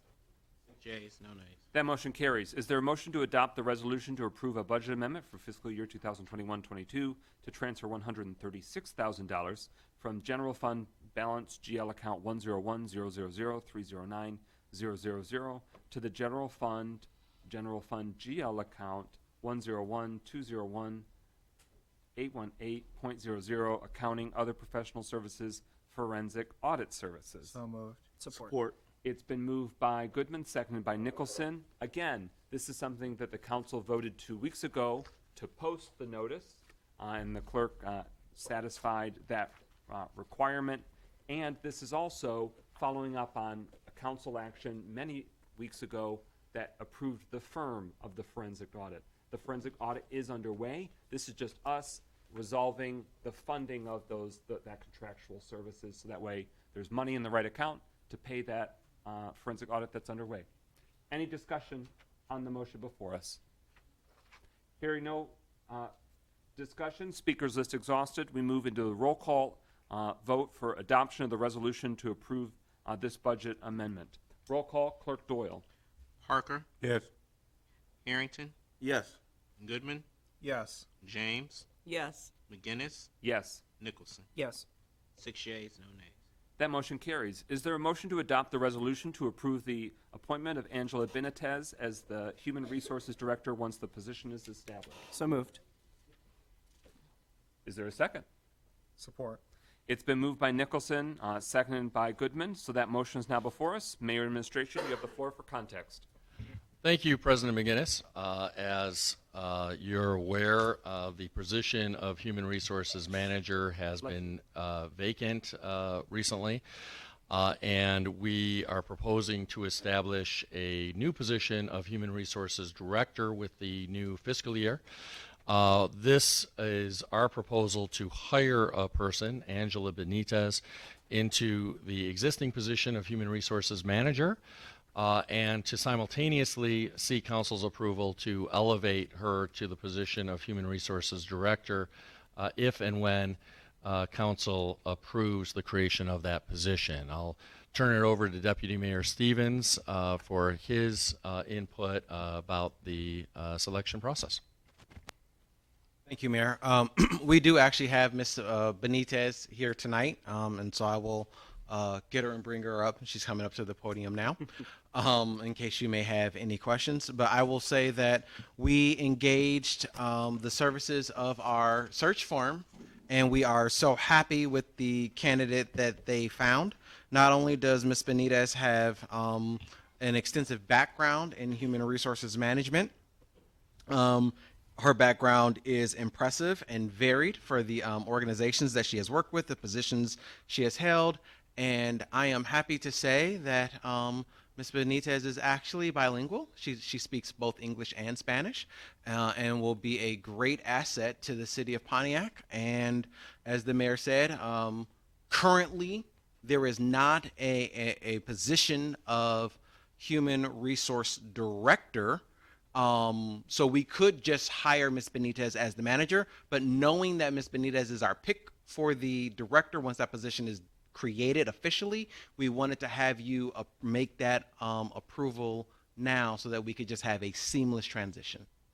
And so with that, I would say that if you have any questions, Ms. Benitez is here, but I think her resume speaks for her. Well, first and foremost, thank you very much for being here this evening. Thank you for considering Pontiac and giving us the opportunity to have this matter before us. Before we open up for questions, is there any additional thoughts or comments you'd like to make?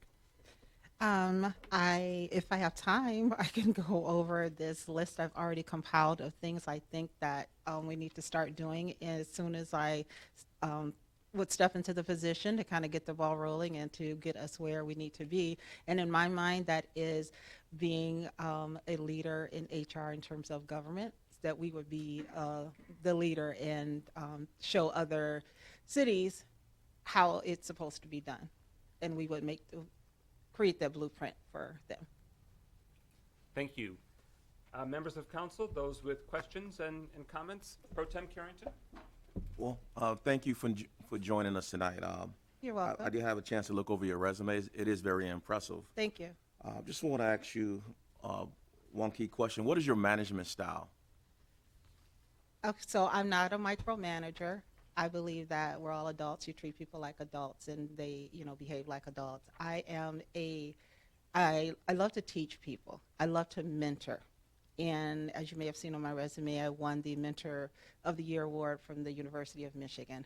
I like to see people thrive and succeed. And one of the things is I like to know that when I go on vacation, that the house is not going to burn down, that the building's still going to be standing. And in order for that to happen, I have to make sure that my staff are properly trained and, that they know what to do in my absence. So I'm more of a coach and mentor when it comes to management.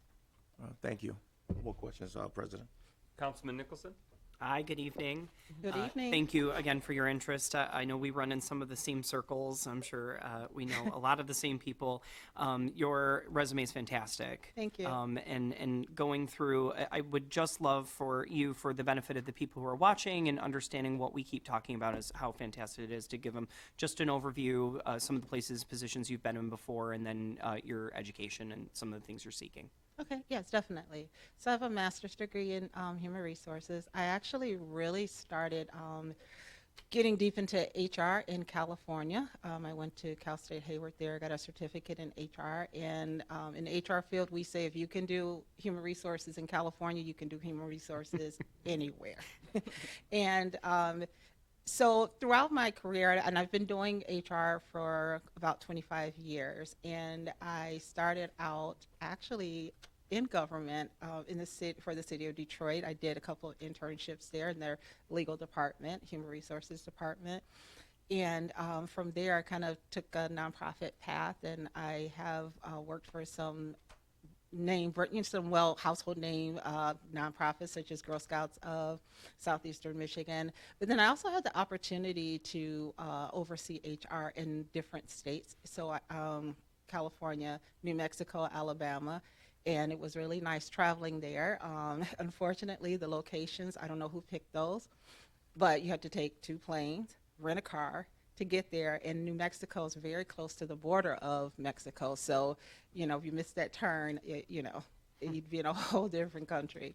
I've done a lot of startups. I've done things where the department has maybe been in shambles. And they needed somebody to come in who had the knowledge to know what needed to be in place and how to get things together so that they would pass audits and that we would be in compliance with many different things. So I've also sat on the pension committee. So when it comes to compliance, it's not just employment and federal and state laws, also Sarbanes-Oxley, ERISA, and different types of laws that we would have to, companies would have to be in compliance with. I have managed from as far as worked at companies that had as little as 150 employees up to 1,000 employees in different states. So I've had to know the law in Alabama, New Mexico, California, and Michigan. So that's kind of the bulk of my career. I think I've had every position you can possibly have in HR. I started from the bottom in the file room, and I did not want to be in the file room, and now I look back at it and I see the purpose of me starting out in that file room. It's made me the HR person that I am. Thank you. Councilman Parker. Thank you. Good afternoon. Good afternoon. Thank you. Certainly your resume speaks for itself. Thank you. So I'll have an A and a B question. Okay. What made you decide on Pontiac? And B, what would be the first action you would undertake if you're appointed to the position? Oh, great. So I am going to get to tell you my 15 items. Oh. So my daughter did pageants, and she won the title of Miss Great Lakes State. And so with being a pageant queen, she did a lot of community and giving back and that sort of thing. And so she had the opportunity. One of the things she wanted to do was talk to young girls and build their self-esteem and self-confidence. We live in Detroit. And so the people asked, well, why don't you go to school in Detroit? And she said, everybody focuses on Detroit. Everybody gives back to Detroit. And she said, but I want to go to Pontiac. So she went to the school. We set up things with the principal. She got to talk to the girls here, some of who still follow her on Instagram. I don't know if they're supposed to be on Instagram, but they follow her. And just the impact and seeing the girls run up to her, and they even wanted her autograph, and they were just and the principal was so happy that somebody would take the time out to think to come to Pontiac. And then for myself, I am a regular donor for Michigan Animal Rescue League. I love animals, and I know that they're located in Pontiac too. So there's been some kind of draw to Pontiac, and I think it's because my philosophy is doing the most amount of good, and I see the potential here, and I just those girls just seeing it just really stuck with me in seeing that. Part 2 of your question. Okay, so I made a list of 15 items here, and I'm going to go through them really fast. And first of all, I would say that the HR department needs to be audited at least once a year to make sure that we are in compliance ourselves. We're going to review and update the handbook. I don't know if that's been done. That should be done yearly. Making sure that we're in compliance with employment laws, federal and state, local laws. OSHA health and safety. Do you have an evacuation plan?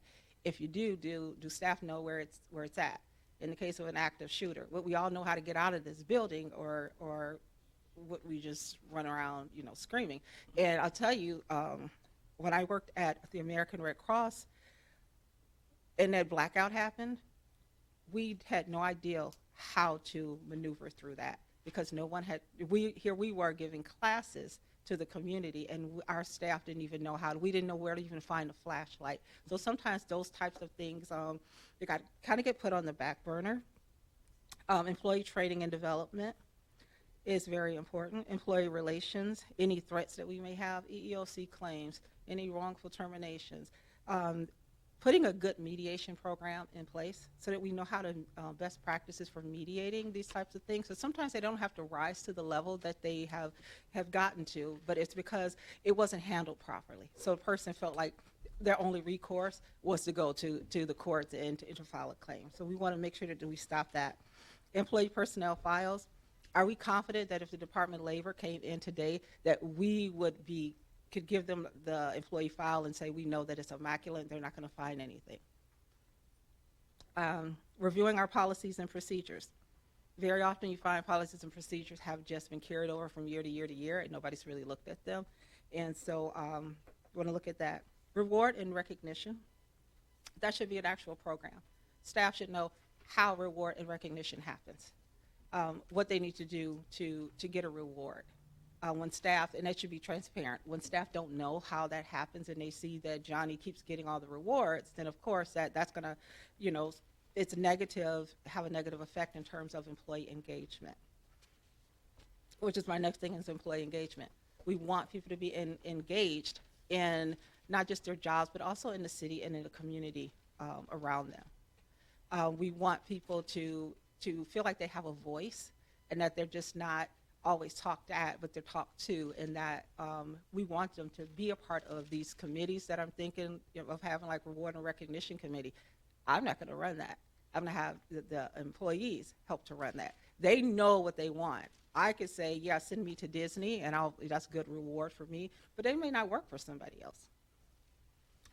Performance evaluations. Do staff understand the performance evaluation system? Is it transparent? Is it measurable goals, or is it just really subjective to somebody's opinion? Recruitment and retention, onboarding. How are we bringing people into the city of Pontiac to work for us? Are we just throwing them a packet and saying, hey, sit here and fill this out? Or are we making this, are we inviting them to a long-term career? HR metrics and reporting. I know this is a part that sometimes HR doesn't like to do, but the numbers don't lie, and we need to look at the numbers. We have to look at the data. If you ask me what the turnover rate is and I tell you 15%, well, how do I know that? Because I've looked at the data and I've run the statistics and I know that. And giving reports to those who need the reports on what where we are, and this is where we're trying to go. Benefits and fringe benefits. We want the staff to have a good insurance package, but we also know that this city has a budget as well. So we want to negotiate and sit down with our brokers, making sure that they're giving us the best that they possibly can. And hey, if this year HAP is not the best, then maybe we go with priority health the next year, but we don't just keep doing things as usual just because it's easiest for us to do that. Leaves of absence. Are we really tracking leaves of absence? Workers' compensation, family medical leave, ADA, those can all run concurrently. Are we really cognizant of that, or are we just looking at it here, well, this person's on leave and not really thinking about other things? And what type of risk are we putting the city, is the city taking on by not really following the federal laws and rules for that? Last thing is compensation system. Do staff know how to attain a raise? Do they know why their salary is here? Or is it just something that we're just going to start at $10 and 50-cent increase next year, and it's not measured against anything? We didn't do external surveys to see what other governments are paying. And so just looking at some of these things here. I think this is a good place where we need to start. And so the strategic plan, the overarching goal is growth and sustainability. Because if you're not in the business to stay in business and to grow, then what's the point? We want, to make sure that HR follows the best practices, ensures that policies and procedures are in compliance with federal and state laws, increase employee engagement, employee training and personnel development, and in training them for their jobs, but also helping them to, also training them into personal goals. So if someone has a goal of becoming a manager, creating that succession plan and that training plan to help them be possibly next in line for that role. And again, recruitment and retention of qualified staff. And so that's my answer. And there I was thinking you were just going to ask us to help you rearrange the furniture. There we go. So thank you. Others that wish, Councilman Goodman.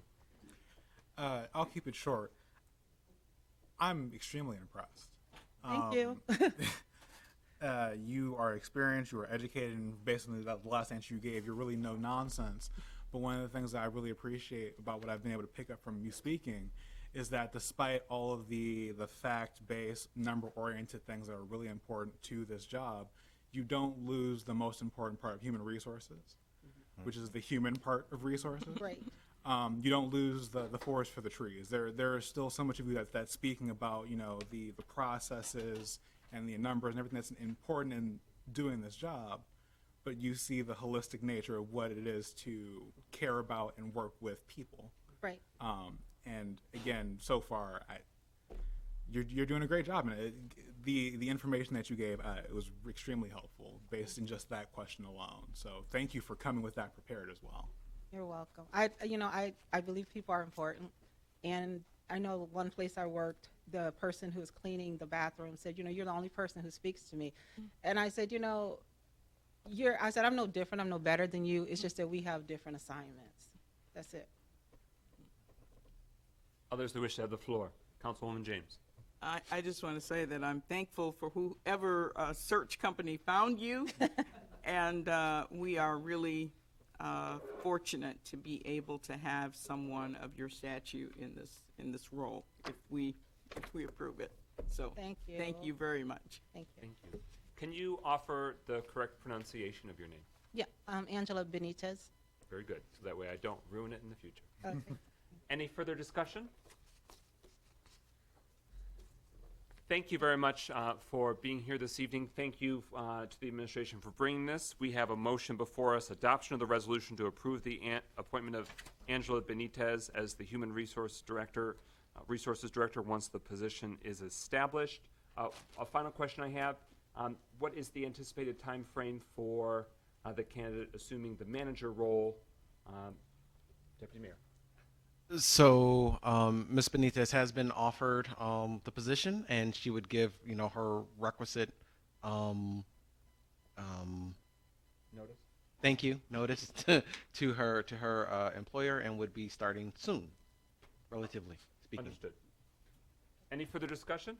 Speakers list exhausted. The motion is before us, adoption of the resolution approving the appointment. Roll call, Clerk Doyle. Carrington, Yes. Goodman, Yes. James, Yes. McGinnis, Yes. Nicholson, Yes. Parker. Yes. 6 yeas, no nays. That motion carries. On behalf of the city of Pontiac and all 61,000 residents, welcome. And let's give a standing ovation. Welcome to the city. Thank you. Thank you for choosing us.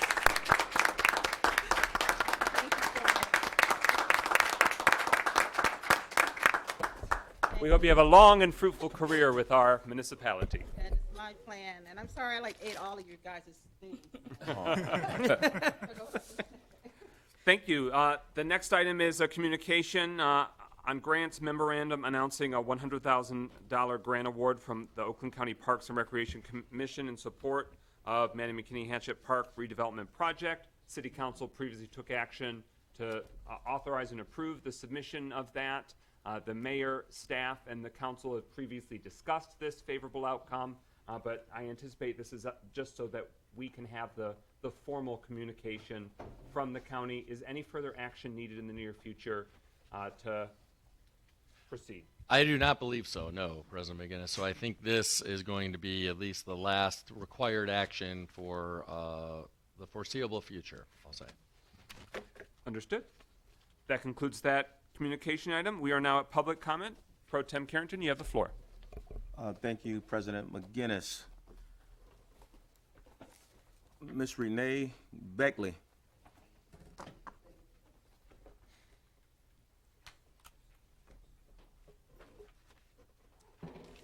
I find the following council members present on this current council very disturbing. William Parker, Melanie Rutherford, William Carrington, Michael McGinnis. On April 12, 2022, all four voted to place the flock safety system in Pontiac for a 6-month trial. Common sense would tell you that you do not place a police surveillance system in a majority racial minority city. You are asking for a Grand Rapids, Michigan incident in Pontiac, been executed by a cop in a traffic stop. Let's examine these council people. William Parker is a preacher. He proves that he's not for social justice. He just released the police on his district. Melanie Rutherford, I believe she votes just to vote. She's not fully understanding what she's voting for and why she's voting. She just released the police and surveillance the people in her district, some of her friends. William Carrington, he was just like the current target for these policemen, a suspect about 25 years ago. He's changed since then in his hometown of Flint, Michigan. He released the police on his district. Michael McGinnis proved that he cannot relate to his district. I believe that when he ran, he cannot relate. He released the police on his district. In my opinion, the flock system equals to traffic stops, future traffic stops, and multiple traffic stops of people of color, and future harassment. Note about Michael McGinnis and Carrington, they just transferred over from this Pontiac School Board. Question for the Pontiac parents. Are the Pontiac schools great and superb? This council should worry about itself. I see a very troubled council with a lack of judgment, lack of research, everyone agreeing yes, yes-em to everything. Nobody saying no with no study. Almost all the items. Some of you are here just to build a resume, to move on to something else, a higher seat. Some of you are here just to vote for the person that told you to run for the position. Isn't that right, Mr. Parker? Michael McGinnis. Let me see who else had somebody in their background. I'm not sure about the rest of you. Okay. This flock system, you voted for, you're asking for citywide trouble. You got me, you're going to have several other people. I thank Michael Goodman, Kathleen James, and Brett Nicholson for having common sense. You do not have to give Oakland County everything that they asked for. Thank you. Mr. Larry Jasper.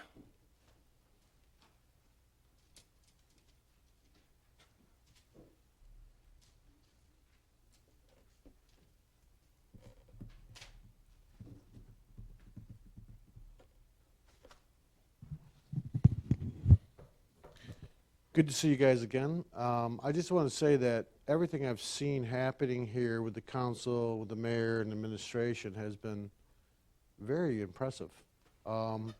Just listening to the lady here for Human Resources, fantastic. But I'm also looking at 4 attorneys, 2 of them on the council. Of course, the mayor's an attorney, and then we have the representative of the council who's also an attorney. You need to seriously look at this global settlement agreement, because I tried to present littlecities.net, and I dare you to go and look at the site. You'll see the maglev transit system that has a commodities distribution. It's right there, Little Cities franchise. You'll see the reparations to the citizens of Pontiac. where they actually get rebates on water and electricity and Wi-Fi, where we could add in value of $400 a month to the retirees. Look, my grandpa was a citizen, was a city employee. Without his retirement, he would never have been able to do anything. And we're not looking at that. We have to have humanitarian applications. I'm not doing this for the money. I'm doing this to help the people. And there's no reason for me to be here. My life has been threatened. My family's been threatened. I can go on and on and on. But I'm here because I promised God that I would do something different. And I wouldn't give up until that happened. You guys didn't know what's going on. I'd love you gave you a presentation. By the way, Kathy, I have a 3-year plan of developing downtown. I have illustrations on there. I have how we could do the green infrastructure, the manufacturing that would be created through the maglev transit system once the pilot. That particular individual has a contract to build it out, but didn't want to go to China. Nobody here will give him an opportunity in Oakland County. I decided to tie it into the real estate and benefit the community. Who wouldn't want to call up a maglev transit system like an Uber and be taken here? Forget about a smart bus. It's less money once it's in play. We have the money to do it. You have the ability to make it happen. And if you don't have to believe me, you want my 189-page business plan that was never taken up by the city? I'll provide it to you. It has all the details, all the cost analysis, and everything that you need to look at. The only one that really looked at it was Randy Carter, and he couldn't believe it, other than George Williams, who passed away. Now you have another opportunity to make it right. The people need to be resolved. When they took the water treatment plant, that was a $1 million tax credit given back to the people to reduce their water costs. With water costs going up, electrical costs going up, working off the federal benefits, how long do you think it will be before the hyperinflation is going to kick the people out of the city of Pontiac and bring in a whole new crowd? All that money coming in, the LLC, I worked with those people. GSI, Global Standard Industries, a $50 million private equity group out of New York, set up by Gibbs. Gibbs was brought into this community. That does conclude your time. Okay, thank you. Thank you. Is it Miss Pamela Elam Gordon? She's not here. Okay. Miss Kathy, is it Desiree?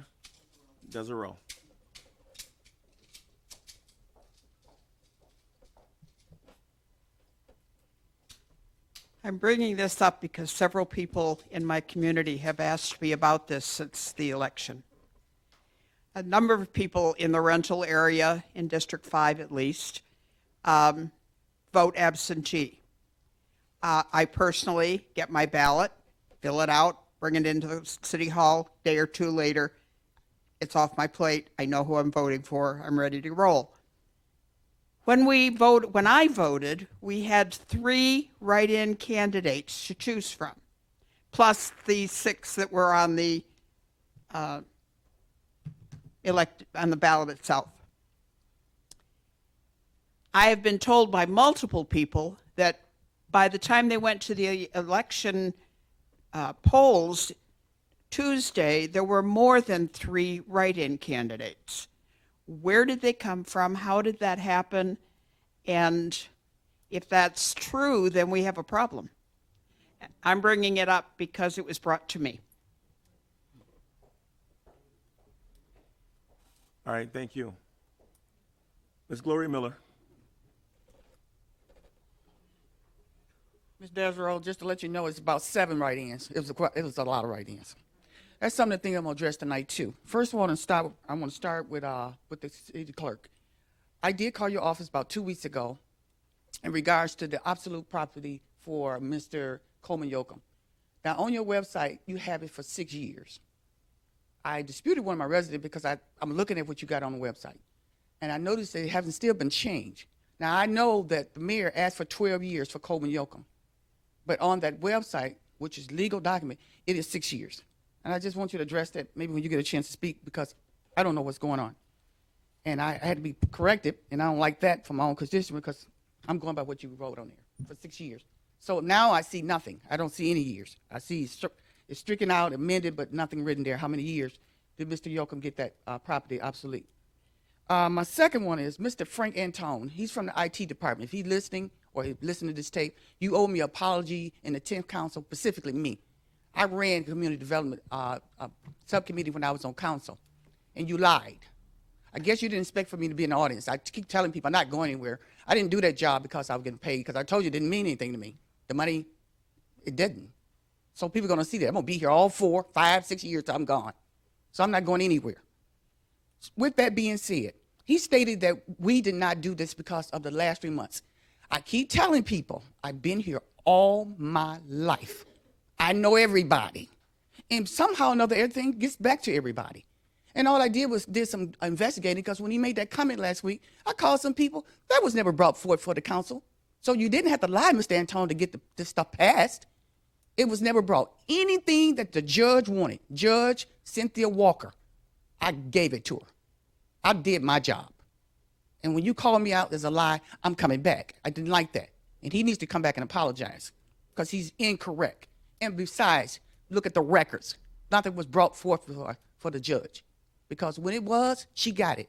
It's unfortunately that Attorney Sharp didn't mention it, because she could have corrected it, because she too was here and she could have said the 10th Council never was brought forward. It's just amazing how people change when they go to another administration. Now, also I want to say this. The resolution for the water guard, that is for the court, that was for the whole city. That wasn't just for the court anyway. I was told that was for the whole entire city. That's why it wasn't implemented. The mayor never brought that forth. I want to say one more thing, and I'm going to say this, that I have to. You know, like I said, I've been here all my life. I know everybody. I know all the pastors. My God teach me, don't watch what you say, watch what you do. A lot of people, I was reading just the other week, a lot of people left the church because ministers ain't what they used to be. And I feel that you need to stop doing these prayers down here, because there ain't nothing down here about praying. It's the most corrupt place I ever encountered. And people watch these pastors, they know who they are. They know that they're not about, most of them not about nothing. And this is Pontiac. All right, thank you. President McGinnis, that concludes public comment. Thank you, sir. We're now at closing comments. Mayor Grimler, you have the floor. Thank you, President McGinnis. I do just want to touch on two comments that were made by members of the public. First of all, we in the executive branch did not actually recommend 12 years for the Webster School project. We recommended that the Oprah tax credit last 6 years for the Webster School project. However, it is true the council passed it, amended that recommendation for 12 years and passed it for 12 years. But I did just want to try to be clear about the sequence of events.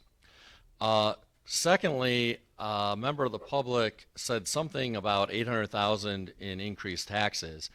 There's nothing in my presentation tonight regarding the budget that proposed or suggested to propose any increased taxes.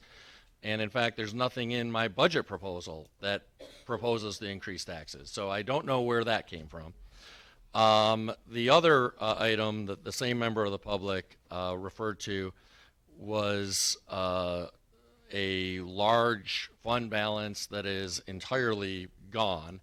I don't know where that came from either. At the end of fiscal year 2021, the city had an unassigned fund balance of about $12.6 million.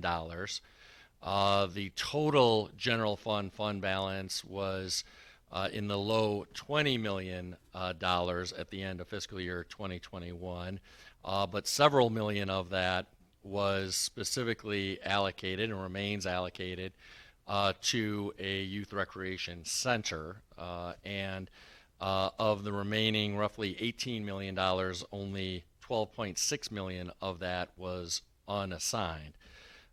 Based on the budget that the previous mayor proposed and was passed by the previous council, that unassigned fund balance would be reduced to $9.7 million in a projected amount by the end of this fiscal year, meaning the end of June 30th this fiscal year. That may or may not end up to be the final number, because it depends on actual spending and actual revenues this year. But there certainly is a substantial amount of total general fund balance left, and a very sizable amount of unassigned general fund balance left.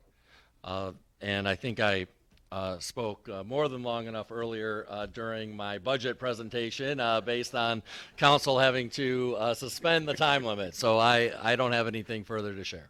Thank you. Thank you. Clerk Doyle, closing comments? Thank you, Mr. President. I too want to clarify to the members of the public who made some comments. As you know, the council agenda is put on the city's website.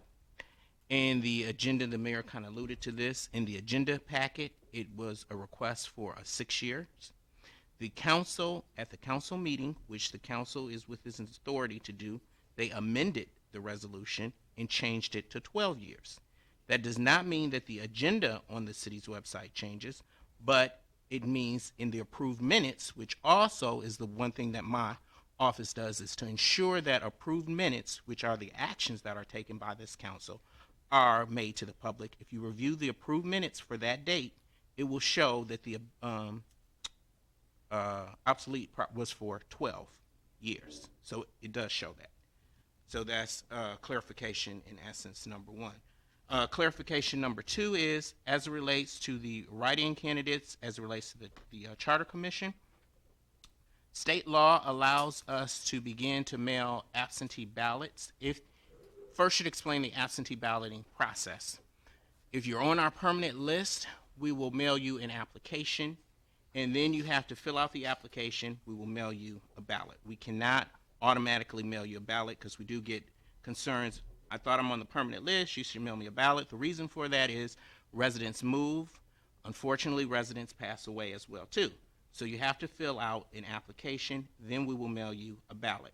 So we can begin to mail absentee ballots 40 days before Election Day, which in this case was March 24th. The deadline for write-in candidates was not until April 22nd. So there was the possibility, if you received your ballot on March 24th and immediately turned your ballot, voted and immediately turned your ballot in, some of the people who ultimately end up becoming write-in candidates may have not been write-in candidates because they had until April 22nd to file to be a write-in candidate. And I should say that the clerk's office did a mailing. It was a part of last week's council's agenda packet informing people about the special, in essence, election. And on that point, I do want to announce, because some people have been concerned, because only 6 candidates qualified for their names to be placed on the ballot who actually won the election.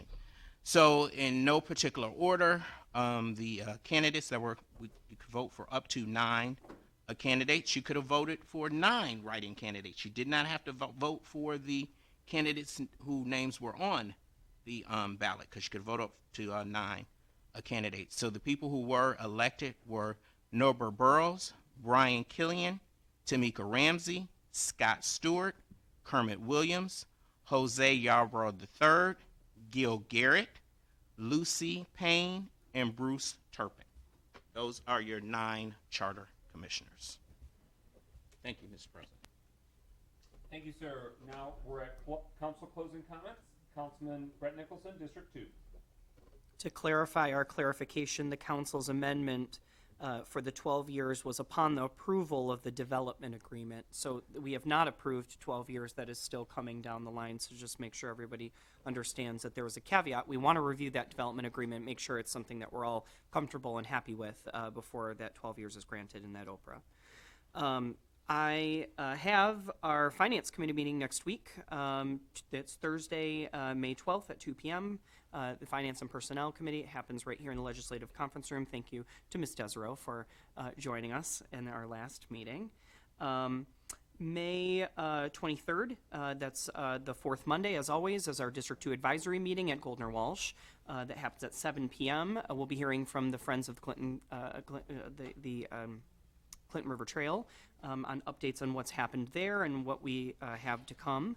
Wanted to ask, I've been seeking some information and not been able to get it yet. I'm still looking for the sidewalk replacement program timeline for District 2.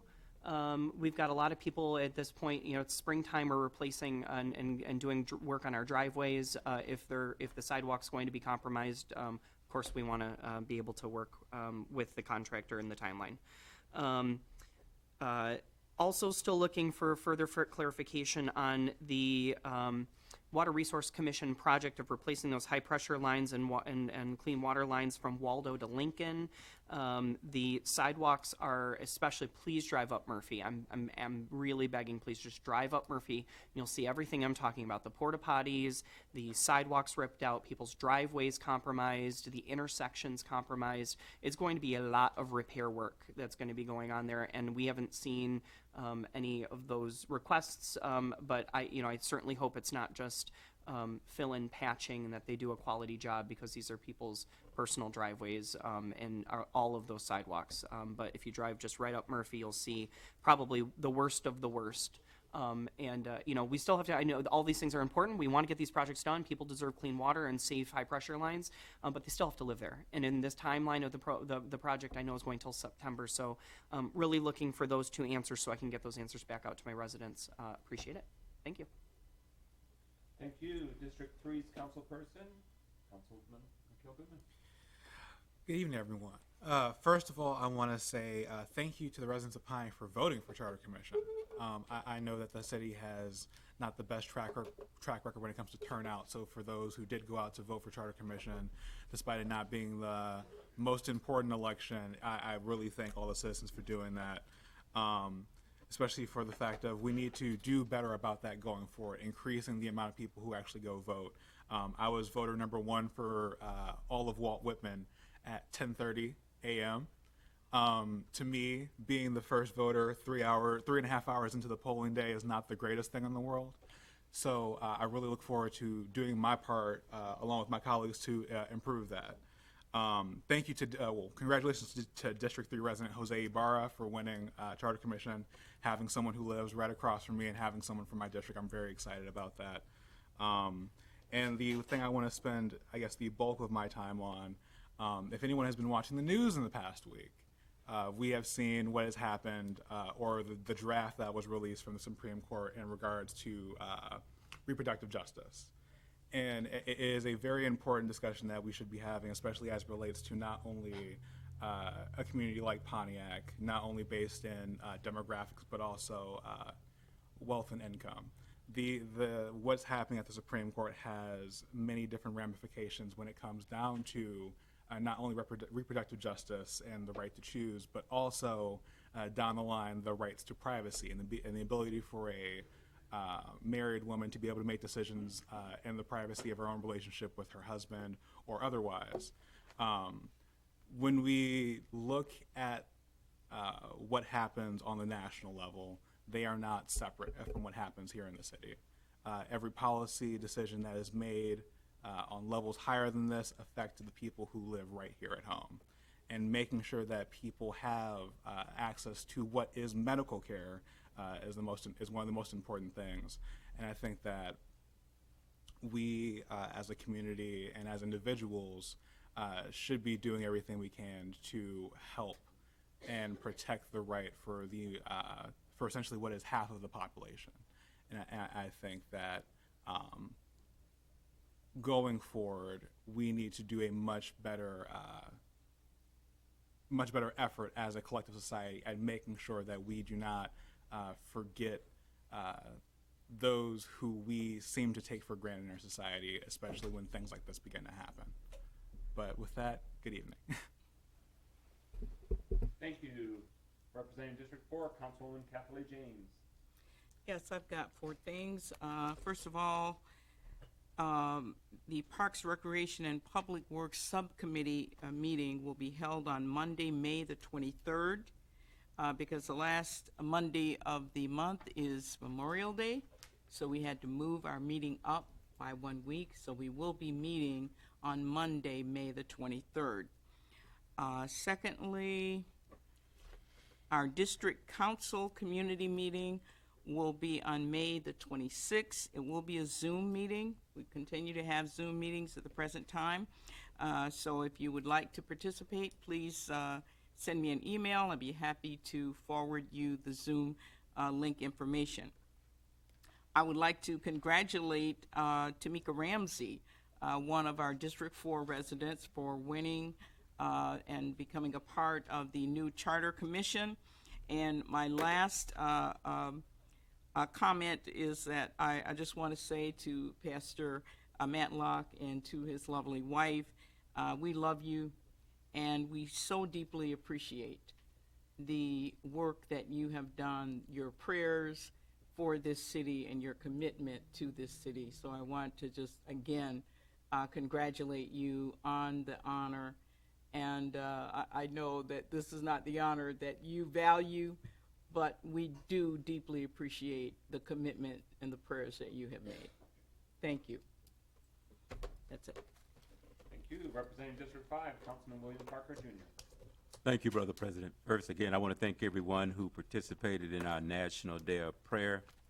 As a pastor myself, I know prayer is needed and necessary.